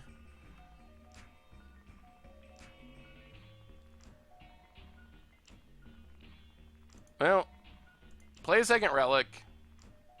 Play a mountain. Exile a card. Exile a card. Lord Nex, welcome to the Fishbowl, and thank you for your subscription. Big scoops cheer for Lord Nex. Thank you, everyone. I think Venser is dead, unfortunately. Ugh. And that's why we haven't seen a Venser in a while. Oh, this is Splendid Dredge? Oh, then... If this is Splendid Dredge, then I think we're winning by even more. Get rid of the mountain. Play a mountain. Play a Magus. Pass the turn. Volrath in 2020. Opponent plays a tap land. Gets in with both. We're down to 18. And passes. Well, let's get in with our Magus.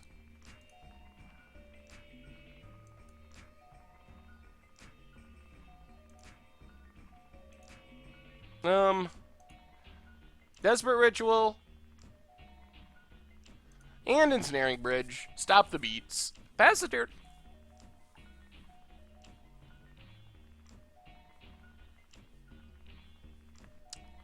Opponent isn't doing much of anything. Jeez.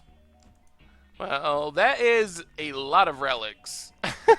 3 relics is not something the Dredge deck wants to see across the table.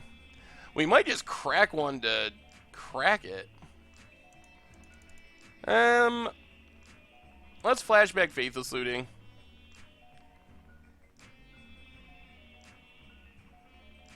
Discard Desperate Ritual, discard our Mountain. So we are going to take our beats for 1 turn to actually get a Chandra down, but I think it's worth it. We only get hit for 2. What do I think about Skred Red in Modern? I think it's sweet. I think it's a cool deck. Personally, I like this deck, but I just really love this deck, and that's my own personal biases.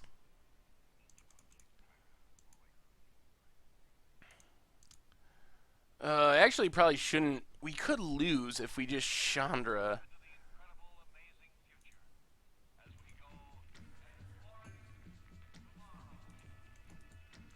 All right, let's get in with Magus. What's my opinion of Ad Nauseam? I lose to it a lot. I think we just got to play Blood Moon.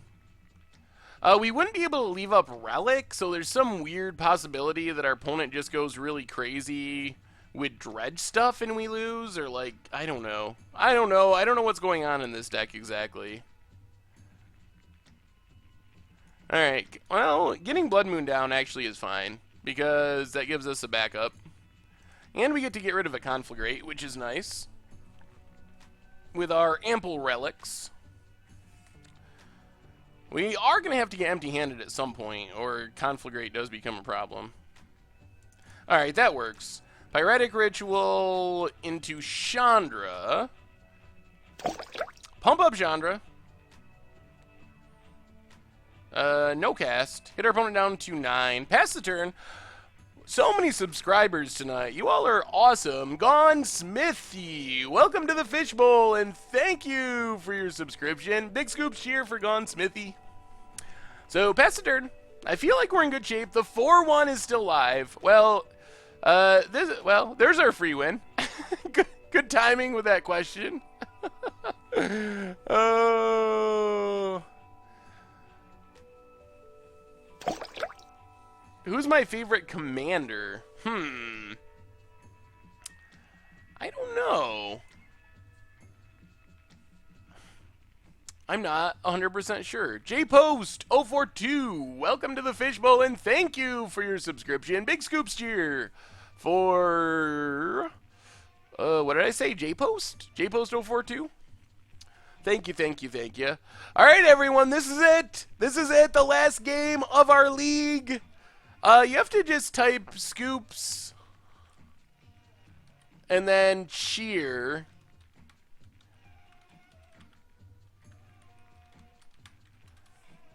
If you do scoops, oh, you got to do capital cheer, though.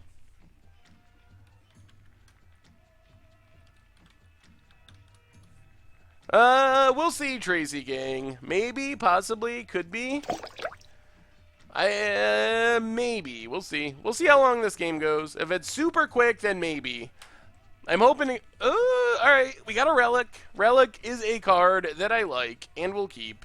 We don't have much else, but we got a Looting to improve our hand. Falcon! 1125, welcome to the Fishbowl, and thank you for your subscription. Copperline Gorge for our opponent, and Insolent Neonate.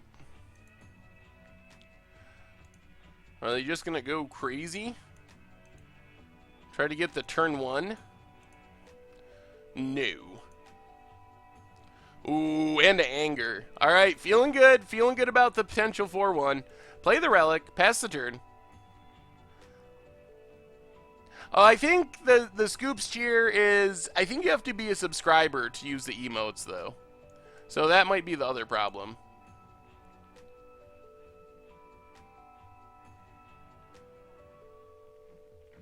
I think that Modern is sort of getting to the point like Legacy. Also, you need spaces between... Yeah, there you go. I think Modern is sort of getting to the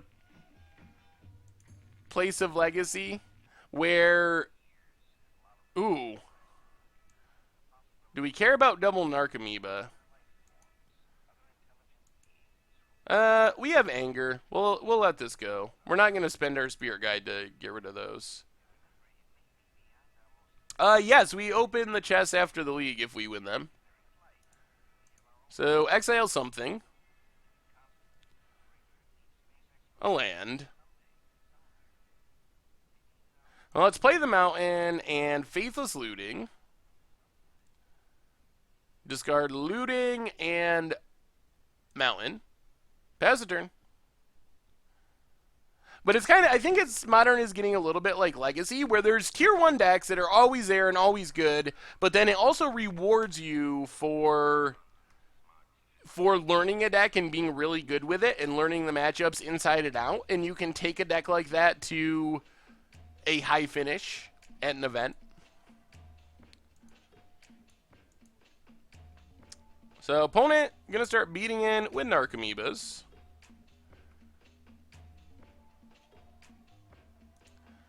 We keep exiling stuff from the graveyard.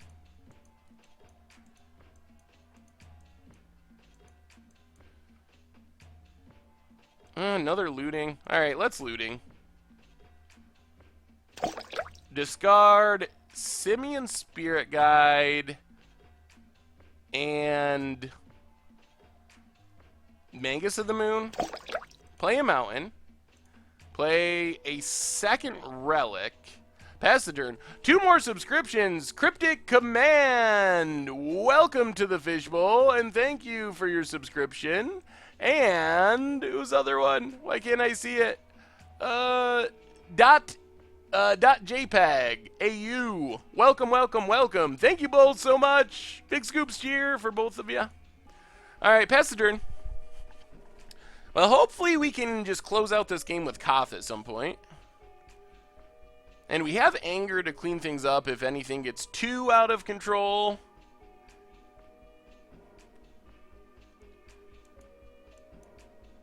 Opponent goes faithless looting. Draws 2, discards 2.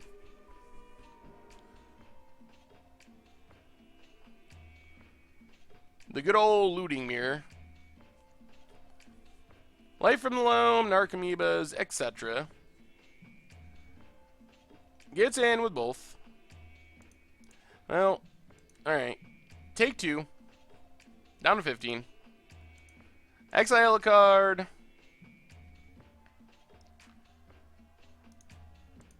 Exile a card.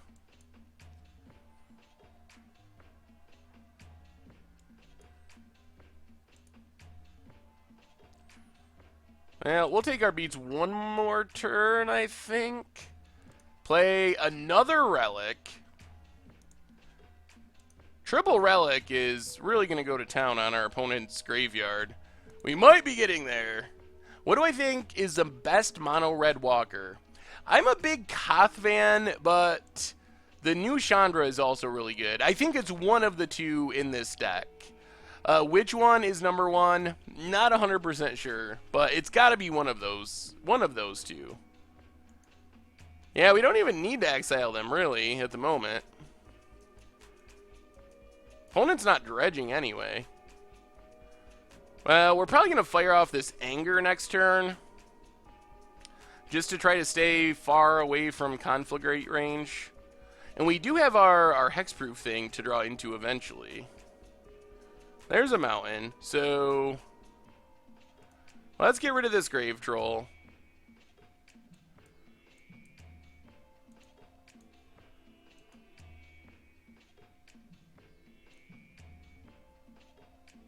Play anger. Play the mountain. Pass the turn.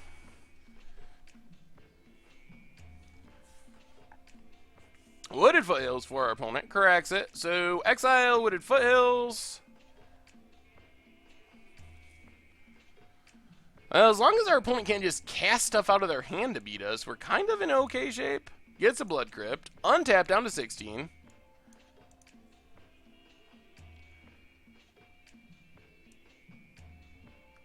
Casts a Scourge Devils.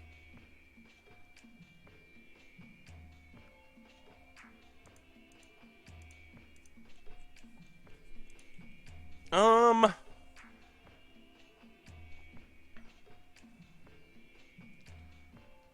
Well, let's cough. Untap a mountain. Start the beatdowns. We would like to just kill our opponent. That would be nice. Get in with our mountain. Put our opponent down to 11. Pass the turn. Opponent.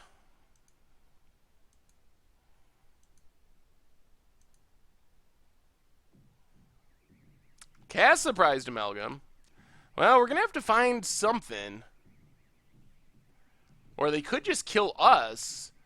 We need another anger, something along those lines. We might have to start cracking relics to find them, but first we can Faithless Looting. So, Faithless Looting. Anger, Bridge. There's an anger. So, discard Blood Moon, and... Oh, do we even discard that? Yeah, let's discard Blood Moon and a mountain.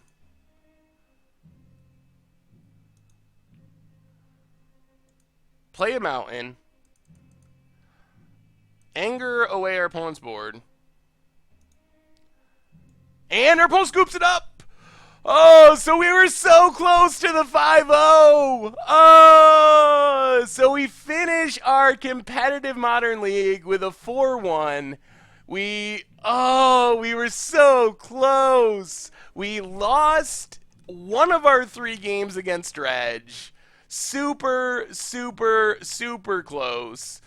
Oh my goodness. So overall, the deck is super sweet. If you got the stuff around, you gotta try it. It's just super awesome. It's really fun. So yeah, let's keep the political stuff out of the chat. We're going to be wrapping up here shortly, so and then you guys can talk politics wherever you want, but this is not a place for political debate. So we got there. We got there, one match away from getting all the chests, but we got 3, so we're going to crack them. Hope for some more sweetness. Whoo! All right, where are our chests?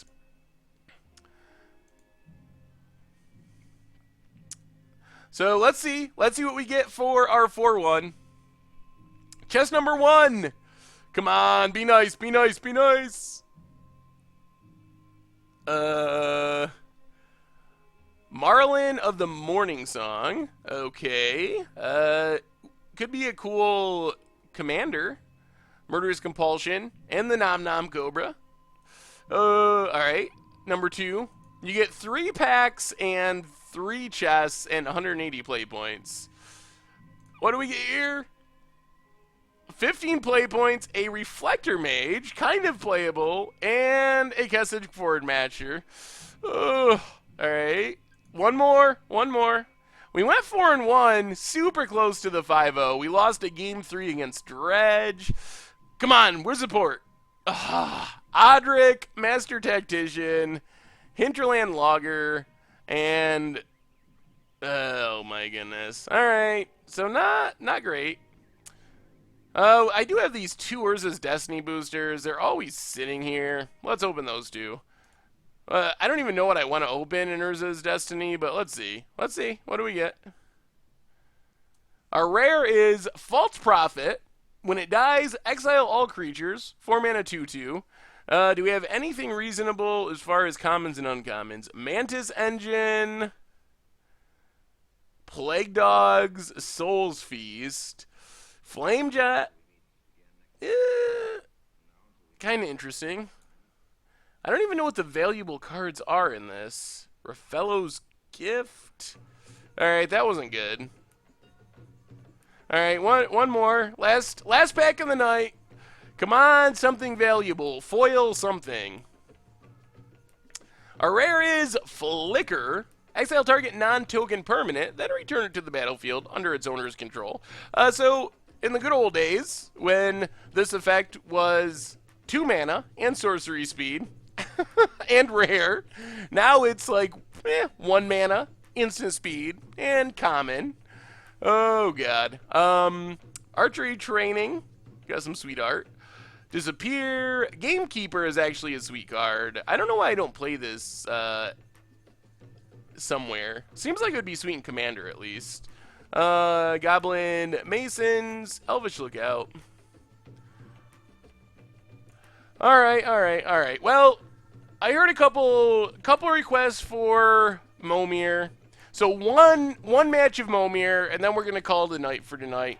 Get off before things get too crazy. So I don't think we have anyone in the queue for Momir. So correct me if I'm wrong. If someone's in the queue, speak now. But I'm pretty sure we got that match last time. I'm not opening Kaladesh. Drake and Vulture, about to see. So send me a challenge. Since no one's in the queue, the first challenge I get, I will accept for our one game of Momir tonight, and then we're gonna call it the night. So first challenge gets accepted. I'm gonna pull up the Momir overlay. All right, we got one. Primo. Why do we have two Momir decks? That's odd. I don't know why I have two Momir decks. So tonight we're playing against Primo. Pull up the Momir overlay. So Momir is a really cheap, really interesting, really random format that's on Magic Online.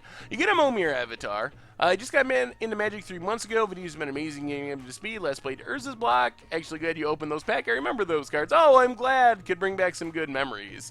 So you get a Momir avatar. Every turn, you can pay X, discard a card, and you get a random creature of the converted mana cost of X. So there's no spells. Your entire land is lands.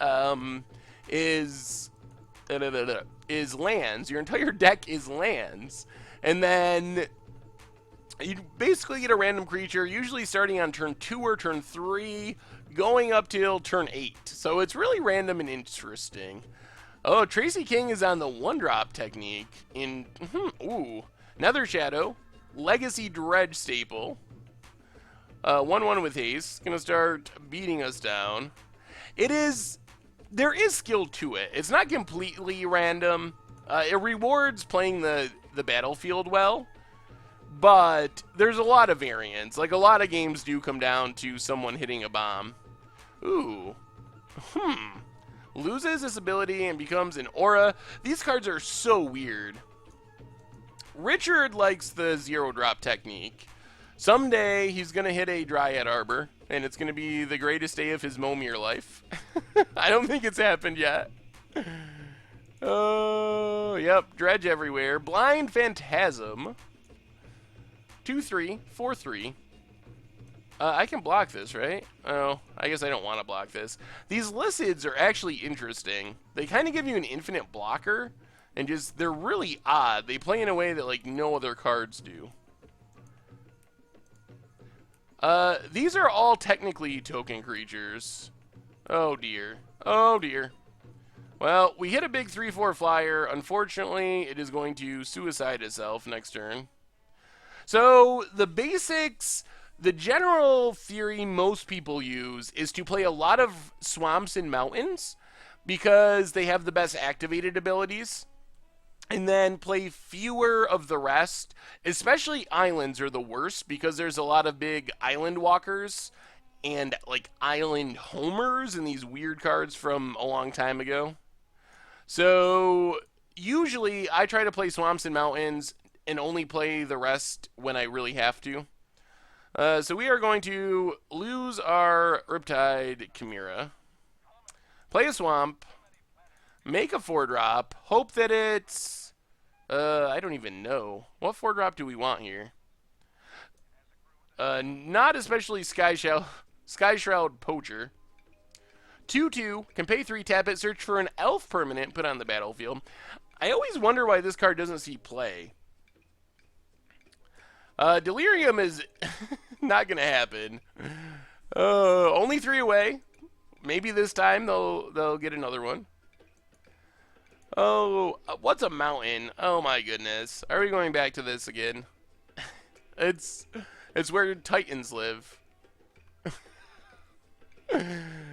Because the red one sees play. Mod Catcher sees play. I don't know why the elf one doesn't.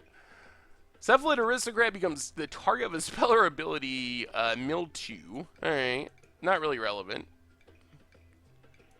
Don't you have to tap Mod Catcher too? I mean, Mod Catcher only really sees play in the red prisons decks, but... So, let's make a 5-drop. Come on, Baneslayer. Okay. Hikari's actually not bad. Just big flyers are good. Probably the best things you can get in Momir are... best hits are things that draw cards or make opponents discard cards. That's a good point, Tracy King. Yep, that's a good call. But think of all the mana you could make, Jay Zoller. That would be really sweet. I would love to get a Cephalid Aristocrat kill. A Rat Catcher, 4/4 for 6, fear, beginning upkeep, you may search for a rat card, reveal it, put it in your hand. Not great in Momir.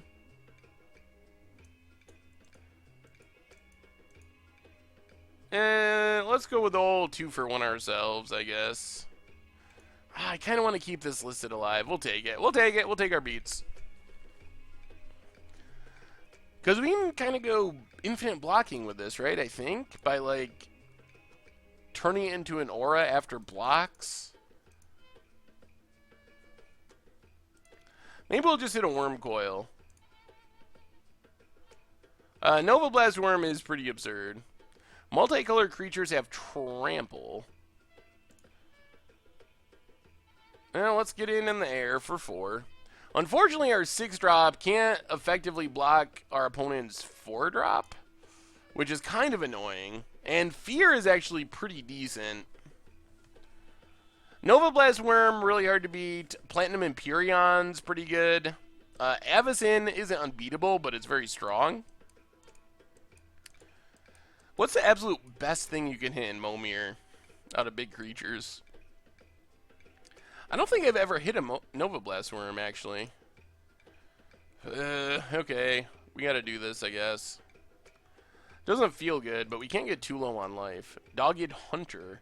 Oh, what's the 2-drop? Revoker. Revoker apparently wins the game on the spot. That I've never done. Someday I will, and it will be the sweetest day of Momir. Oh, paying life for mana is pretty good, too. Yeah, that would be insane. Avatar of Woe is very good. Ameritandra's, yeah. Hornet Queen. So I guess there's a lot of good ones. No one mentioned Severi Scarzum? Oh, my goodness. We are really good at getting 4 toughness creatures all across the curve. I think Containment Priest says non-token, unfortunately. Titans are all really good. Grizzlebrand is very good. Kuru Pitlord, as long as your life total is high, is really good. Azorius Guildmage is another game over 2-drop. I still have never got a Phage. I actually want to. Someday it's got to happen. I almost wonder if they've, like, turned it off, but then Wedge got it on Community Super League, so apparently it still happens. Opponent... Well, at least our 8-drop is pretty horrible. Myojin of Night's Reach. Yeah, Leveler... Are we talking about the worst ones now? Oh, I've hit Leveler before. I have killed myself that way.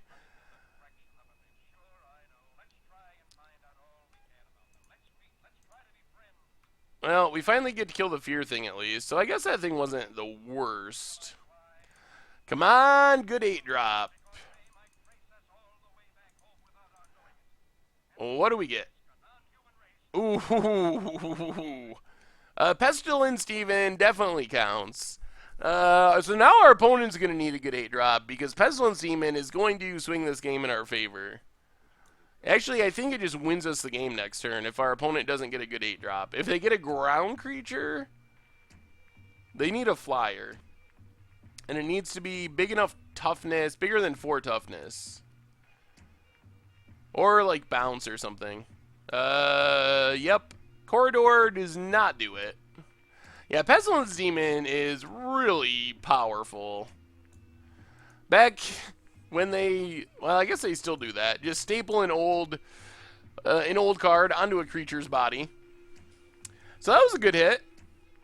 I played a friend who hit Blazing Archon and then just hit 15 land drops. Yeah, Blazing Archon's very good too. I never get Blazing Archon because I don't usually go to 9. I think we'll keep. Oh, Australia. How are you awake, Freedman? I remember when the Pro Tour was in Australia, the time zone thing is so ridiculous. Oh, sorry, Tracy King. I would've. I just auto-clicked without thinking about it.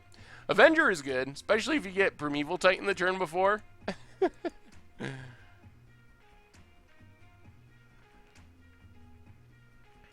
Oh. Oh, no! I've never seen that work!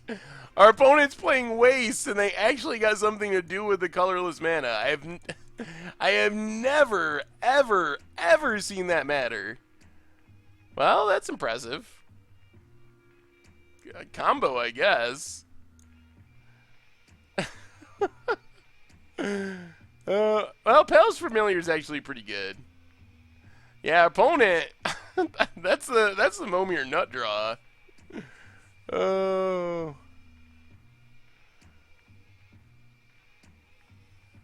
Oh, you played in that one, Venom? Oh, I was covering it, and it was miserable. Well, I was covering it from here in the U.S., so it was, I don't remember. It was going from like 7 at night to like 7 in the morning or something. Oh, just like the exact opposite of normal schedule. Okay, target creature you control can't be blocked by creatures with power 2 or less. That's not really relevant.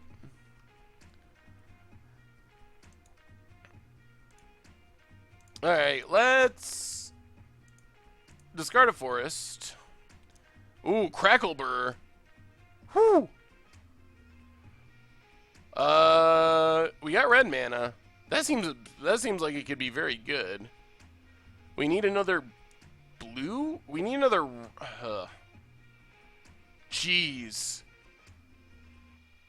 Wow. That's the nuts. If we get one more blue creature, I think that's unbeatable.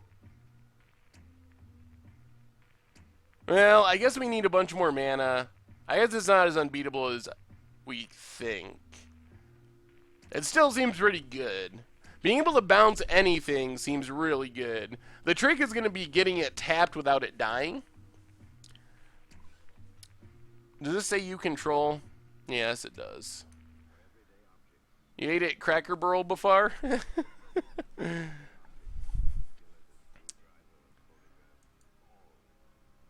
Oh, yeah, that night was especially long.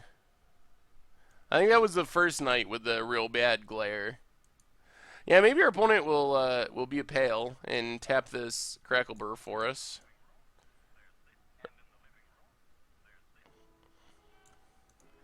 Opponent's making a 4. Gets, when it enters the battlefield, when you control a creature with toughness 2 or less, sacrifice it. Ugh. Alright, so it immediately kills itself. Opponent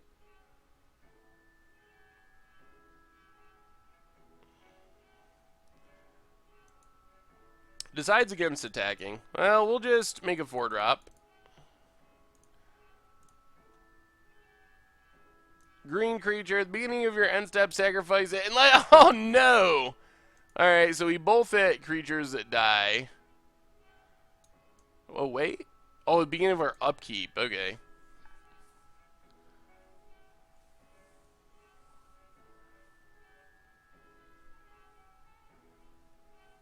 What's our opponent have?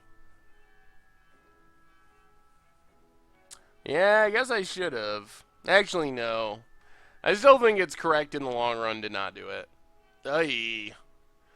A big flying defender, Sunweb.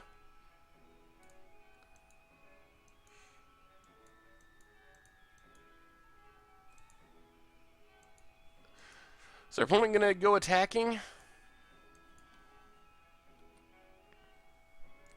They do not. We lose our Kami. Play Mountain. Come on, blue creatures and red creatures. All right, there's a red creature. We're getting there. We almost got the combo set up. Yeah, Sunweb is an old one. Tabs are Palace Familiar. All right, that's the turn. So Momir, you have to buy the Avatar, which is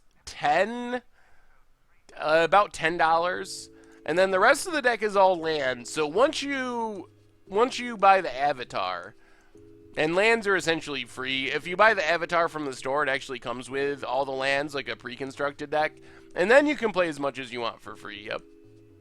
When it deals damage to a creature, it deals 3 damage to that creature's controller and 3 damage to you. Alright, opponent goes attacking.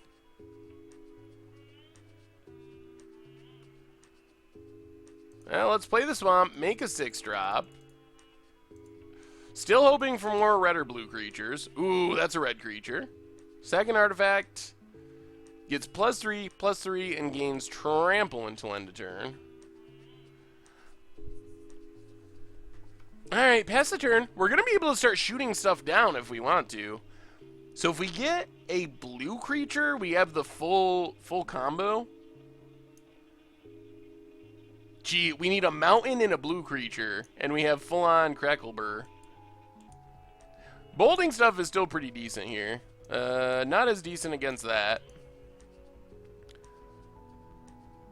Opponent. No attacks. Well, let's just make... Yeah, let's keep making big things. Let's make a 7. Well, there's a blue creature. Oh, regretting that immediately.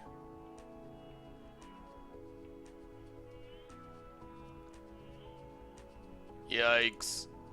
Okay. Now we're in trouble.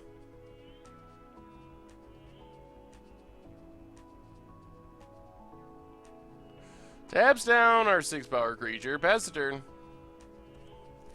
Well, you never know. We could hit a big 8-drop, which would really swing things.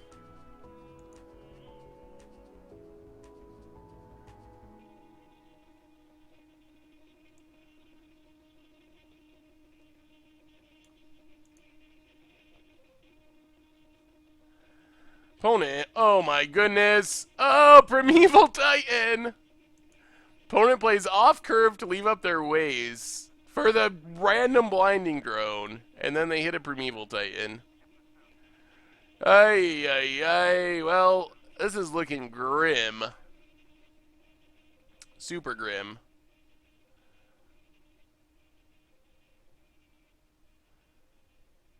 Oh, I don't remember the spelling of that card, or even how to say it. The big blue thing. Alright, alright. So we need to draw a mountain. Step 1. We draw a swamp. So now we just make an 8-drop and hope for the best. Well, it's big. Pass the turn. We can start drawing. Could draw us into a mountain. Or an island.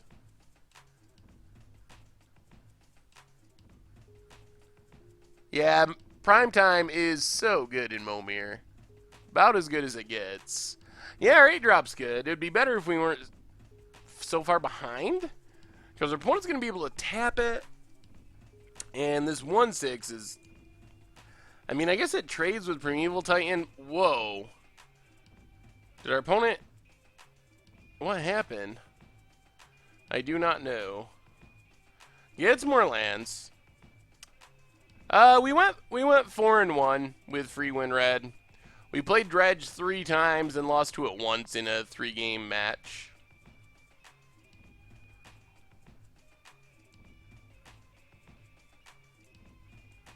Alright, taps our Baleful Force. Get some more lands. Yeah, Primeval Titan is just a good card, period. End of story. Well, let's block, block, block, no. I guess our Crackle Burr plan is off the table now. We gotta do something.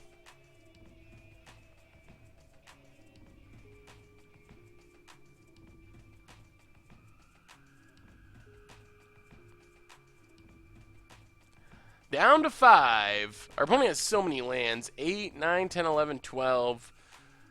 We're losing life to this Baleful Force.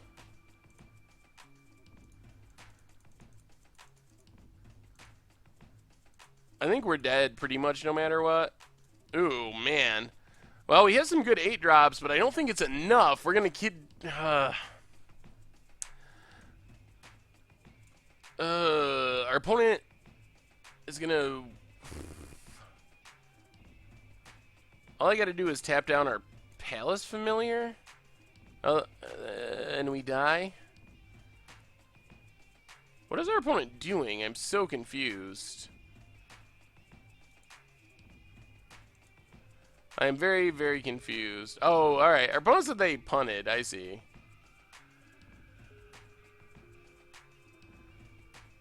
I didn't lose yet. Oh, I did lose. Oh, I can't block that thing. Alright, I see. I see. Yes, we did lose. Well, we still got another game to go because we're 1-1 in this intense Momir match.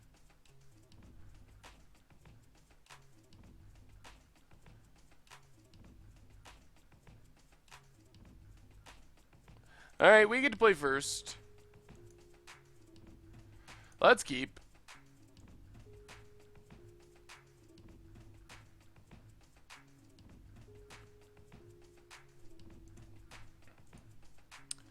So, play Swamp, and go.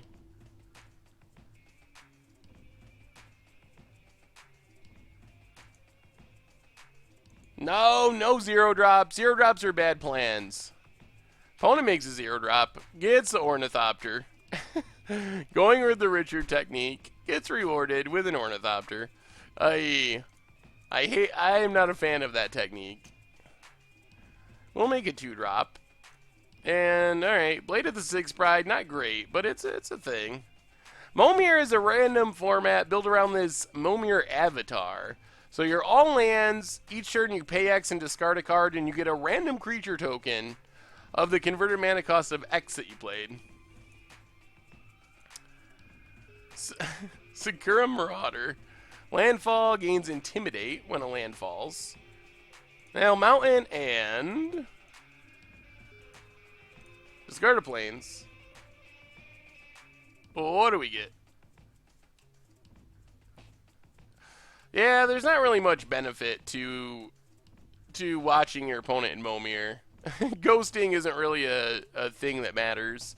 Set your hand as all lands anyway.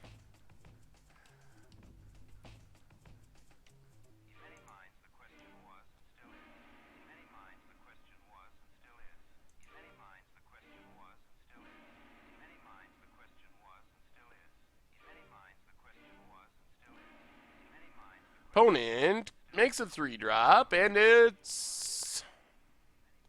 Ugh. Aven Rift Watcher. Alright, that shuts down our flyer, unfortunately. Oh yeah, I didn't update it, but we went 4-1. Opponent gets in 4-2.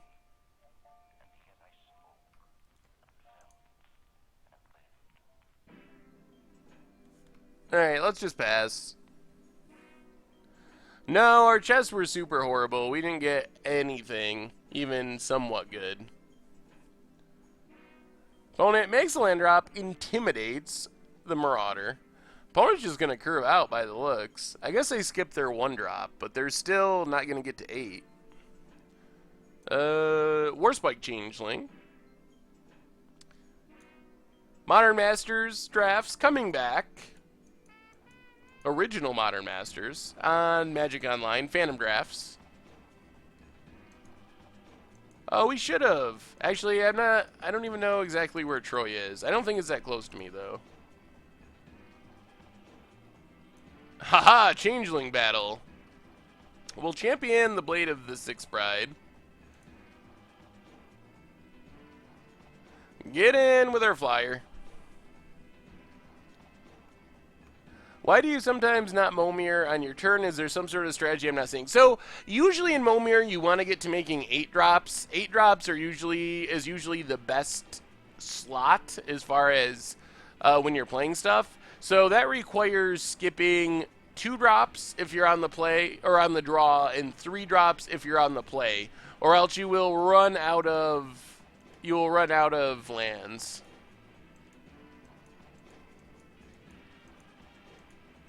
I am from upstate New York, but still, I don't think I've ever been to Troy.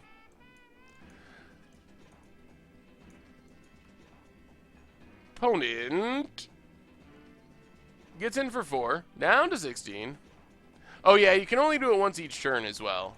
That's another one of the rules. Let's discard the island. Get... Ooh. Interesting.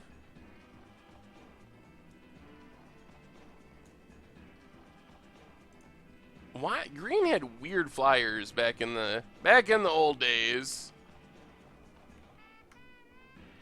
Which engine? 1 turn, add 4, but then target opponent gains control of it. Well, we get in. Go back up to 20. Why do we not lose this? Huh.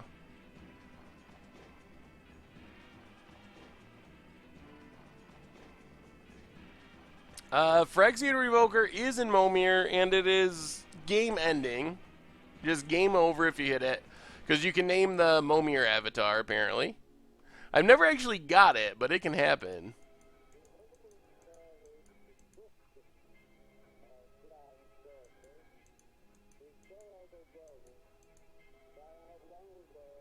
I wonder what the optimal Momir strategy would be if you could activate it any number of times per turn. Yeah, that would be interesting. Ooh. Our opponent gets... At the beginning of upkeep, pay 3. If you don't tap it and all creatures named Kobolds of Karakeep, then opponent gains control of them. Okay. Well, let's play our swamp. So we can make an 11... Maybe we just try to make a 13 drop? If we get 13, we get Emrakul, and then we win. When a legendary permanent other than Yoshimi, who bars the way is put in the graveyard, return that card to its owner's hand. Ugh, okay. That doesn't really matter with tokens. I think we're going to just try to get to 13 drops, maybe. Opponent's going to pay to keep it alive. Mostly the reason you usually play the 1 color is to avoid land walk abilities and stuff like that. If you play all the colors, and if like forest, for example, there's some big forest walkers, and since there's no removal really, I mean, you can hit a Necrotal or a Shriekmaw, but it's not like normal Magic where you have removal spells. If your opponent hits a Landwalker, it's just super devastating. But we're gonna play all these colors by default, actually, since we want to get to 13. 9. I guess I gotta tap this first.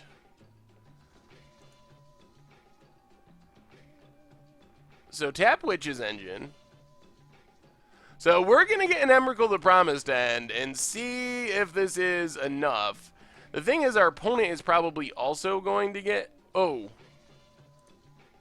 Our opponent's also probably going to get Emrakul, I believe.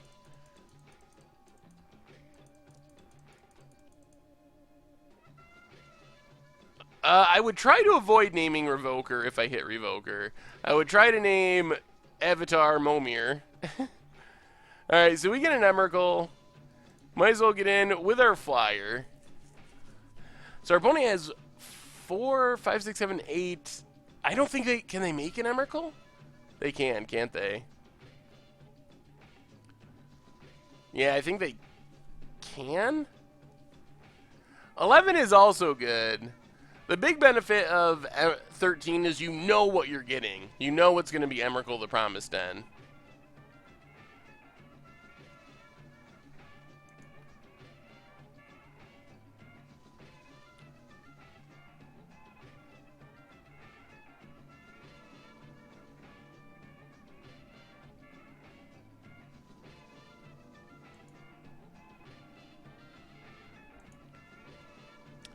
Opponent plays an island. I think they're going to just 13 us back. Yeah, by the looks. We get back our Witch's Engine.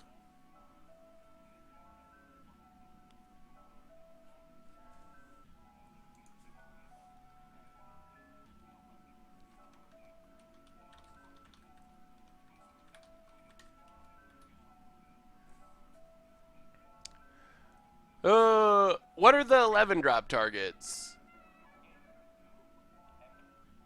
Opponent also gets an Emrakul.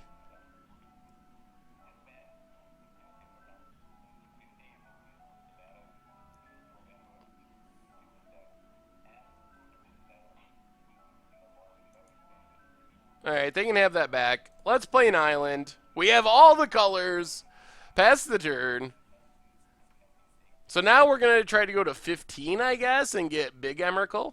If the Betrays is okay. Opponent's going to keep their 5/5. Plays a land.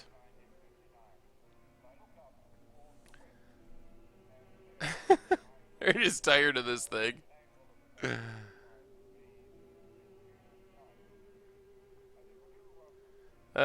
Gives it first strike. I'm confused as to what's happening, but we will take the bait.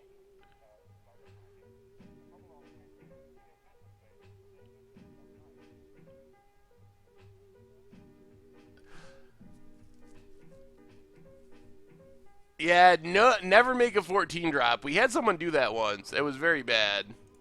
Play the forest.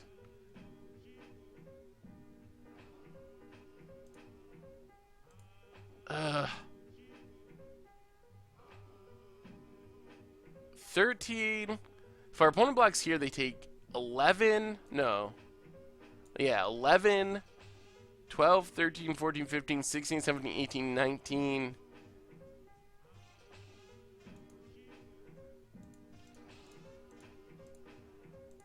Yeah, let's just not attack. Pass the turn.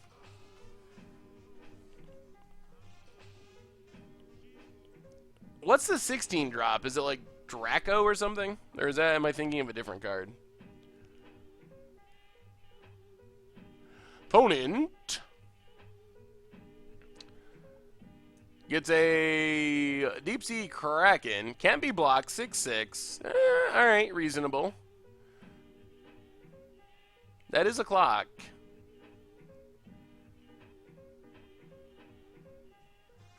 Well, let's do it. The quest... Oh, we gotta tap this first. I forgot. So, Witch's Engine.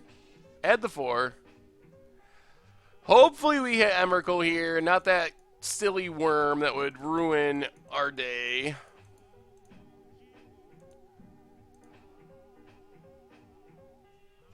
Yes! We have both Emrakuls. I don't think I've ever had both Emrakuls in Momir before. 5, 6, 7, 8, 9. So now the question is going to be, does... Well, I guess it doesn't matter. Even if our opponent hits an Emrakul, we get the first attack step, so I think we're fine. Whoo! We got the 1 in 3. The 1 in 3 shot, and it paid off for us. Oh, man. It's some big Convoke worm. I can never say the... No, it's yeah, Auto-Chthon. Whenever I try to say that, people say I say it wrong. The big Convoke thing.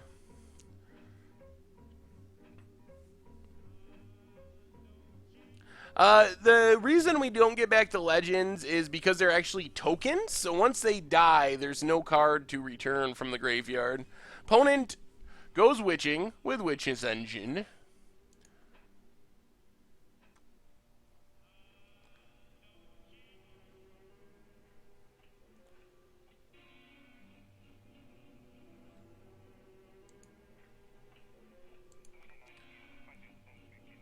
And gets an Emrakul the Promised End.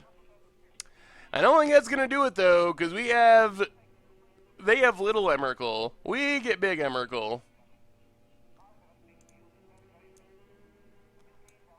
So, let's do some annihilating.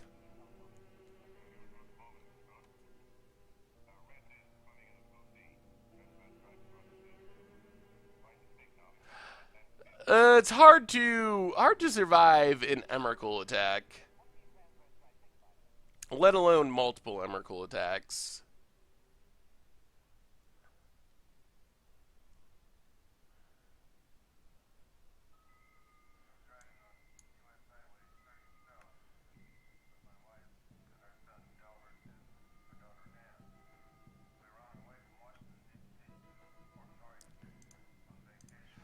That's alright, we just have to hit something.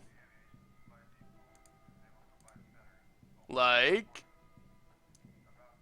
not Symbiotic Worm. Yeah, I think we're dead now. If our opponent attacks, that is. Yup, well, good game, Primo. Got us. Oh, the Ornithopter from turn 1 ruins everything. Who would have thought that it would be Ornithopter that would ruin the game? Good game, Primo. That was fun. Oh, so 4-1 with free win red. Lost on Momir, but it happens. Anyway, don't forget, MTG Goldfish Replay YouTube. That's where you can find all the old streams. If you're looking for some merch, check out the merch page. Got some sweet... We got some sweet merchandise, playmats, t-shirts, all that sweet stuff.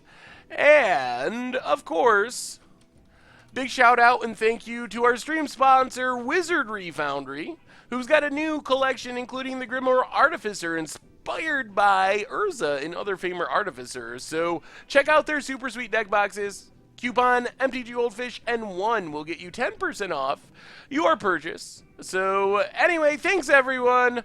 Yeah, feel free, if you want to send me a list, feel free to email it to me, saffronolive@mtggoldfish.com. So we got normal stuff coming out, Against Odds coming out tomorrow. We'll be back again on Thursday at the normal time, 6 o'clock Eastern time for another stream. And we have a subscriber, Dick Tongue Nut. Welcome to the Fishbowl, and thank you for your subscription. Oh, so anyway, everyone, that's all for tonight. Have a wonderful evening.